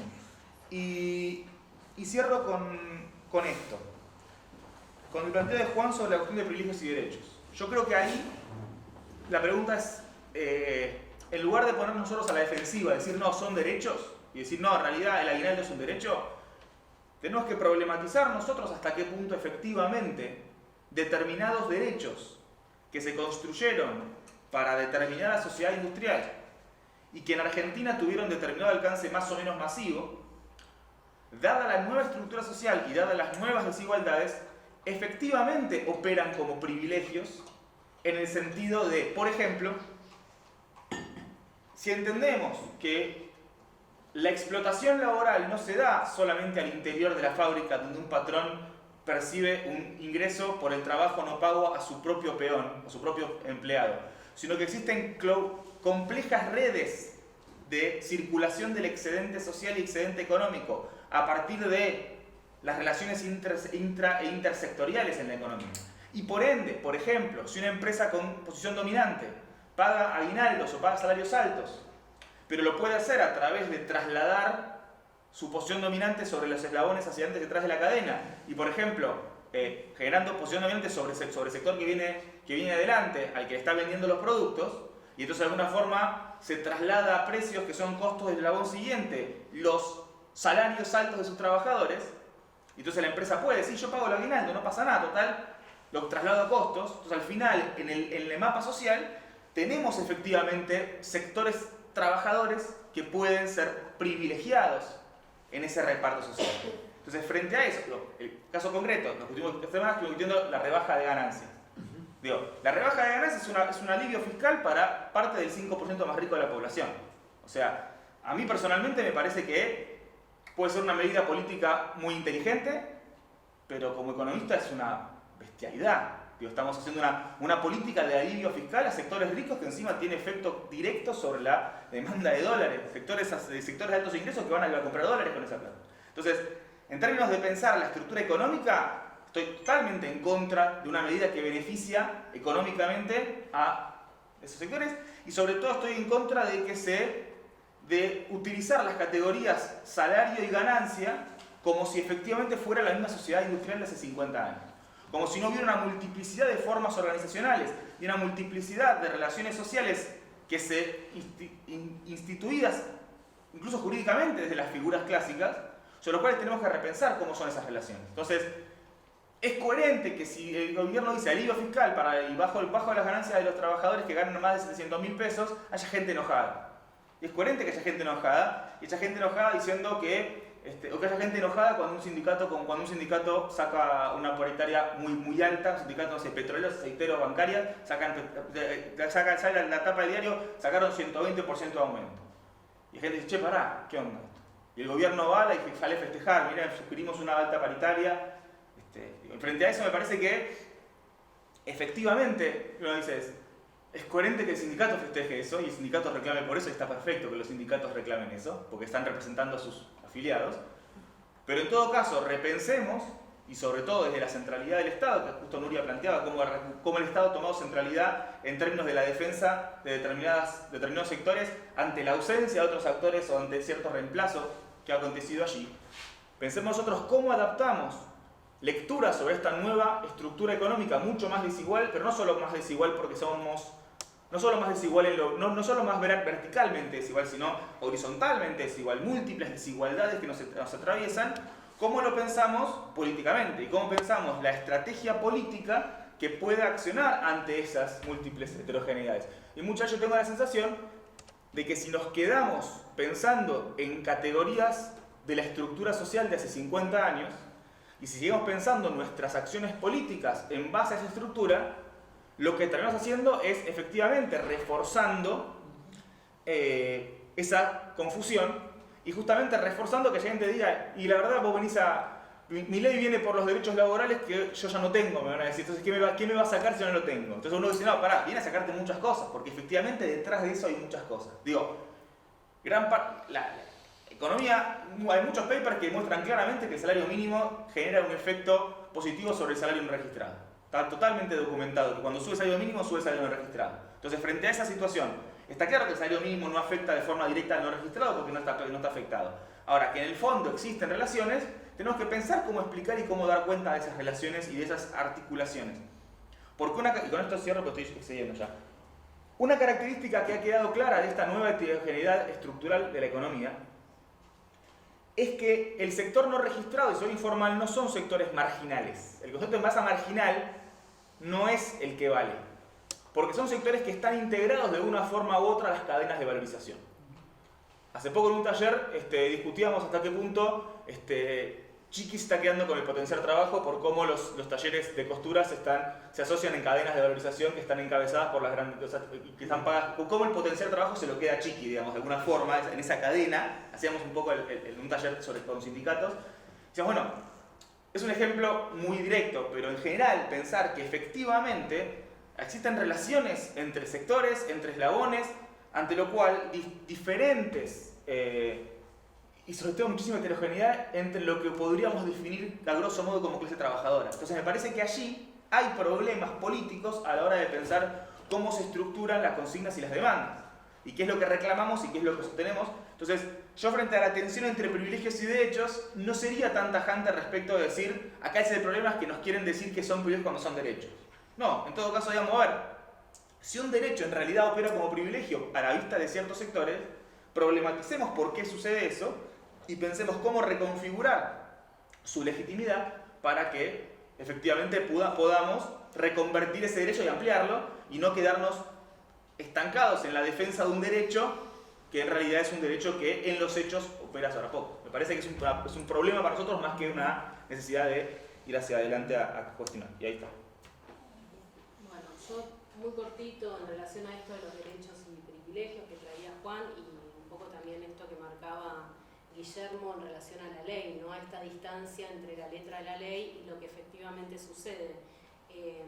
Traer, digo, más que una respuesta, quizás una escena que tuvimos con Maca y Alfonsina en el último campo que hicimos en Tucumán, donde en una situación, ¿no? En un contexto de un sindicato de cosechadores de limones y cosechadoras, lo que vimos ahí un poco era, digo, desde el mismo sindicato, ¿no?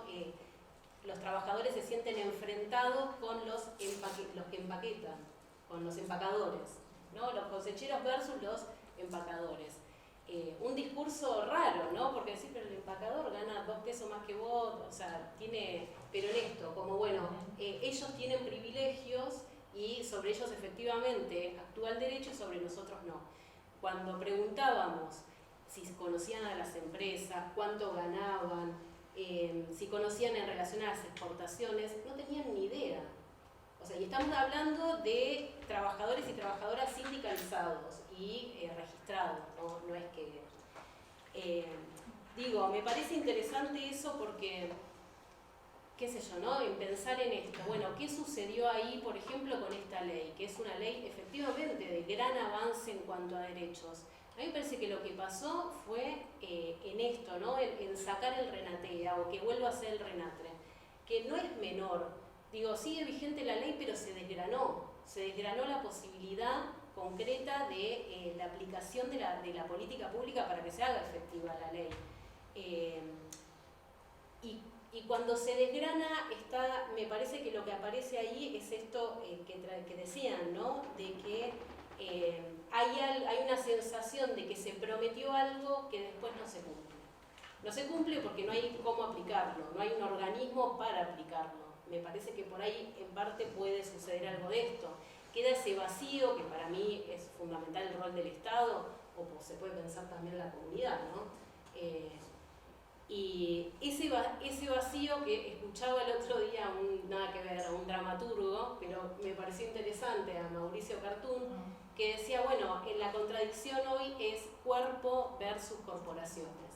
Entonces me parece que hay algo de esa sensación, al menos, no sé cómo definirlo, de que quedamos frente a la corporación salvajemente, ¿no? Como una sensación de desprotección. Pienso en espacios sociales como las redes, ¿no? Facebook y demás, donde, bueno, ¿quién regula eso como espacio social? ¿Quién sanciona? ¿Quién intercede? Nadie, o sea, no sé, digo como tiro ideas para pensar. Y nada más, no tengo. Nos vemos.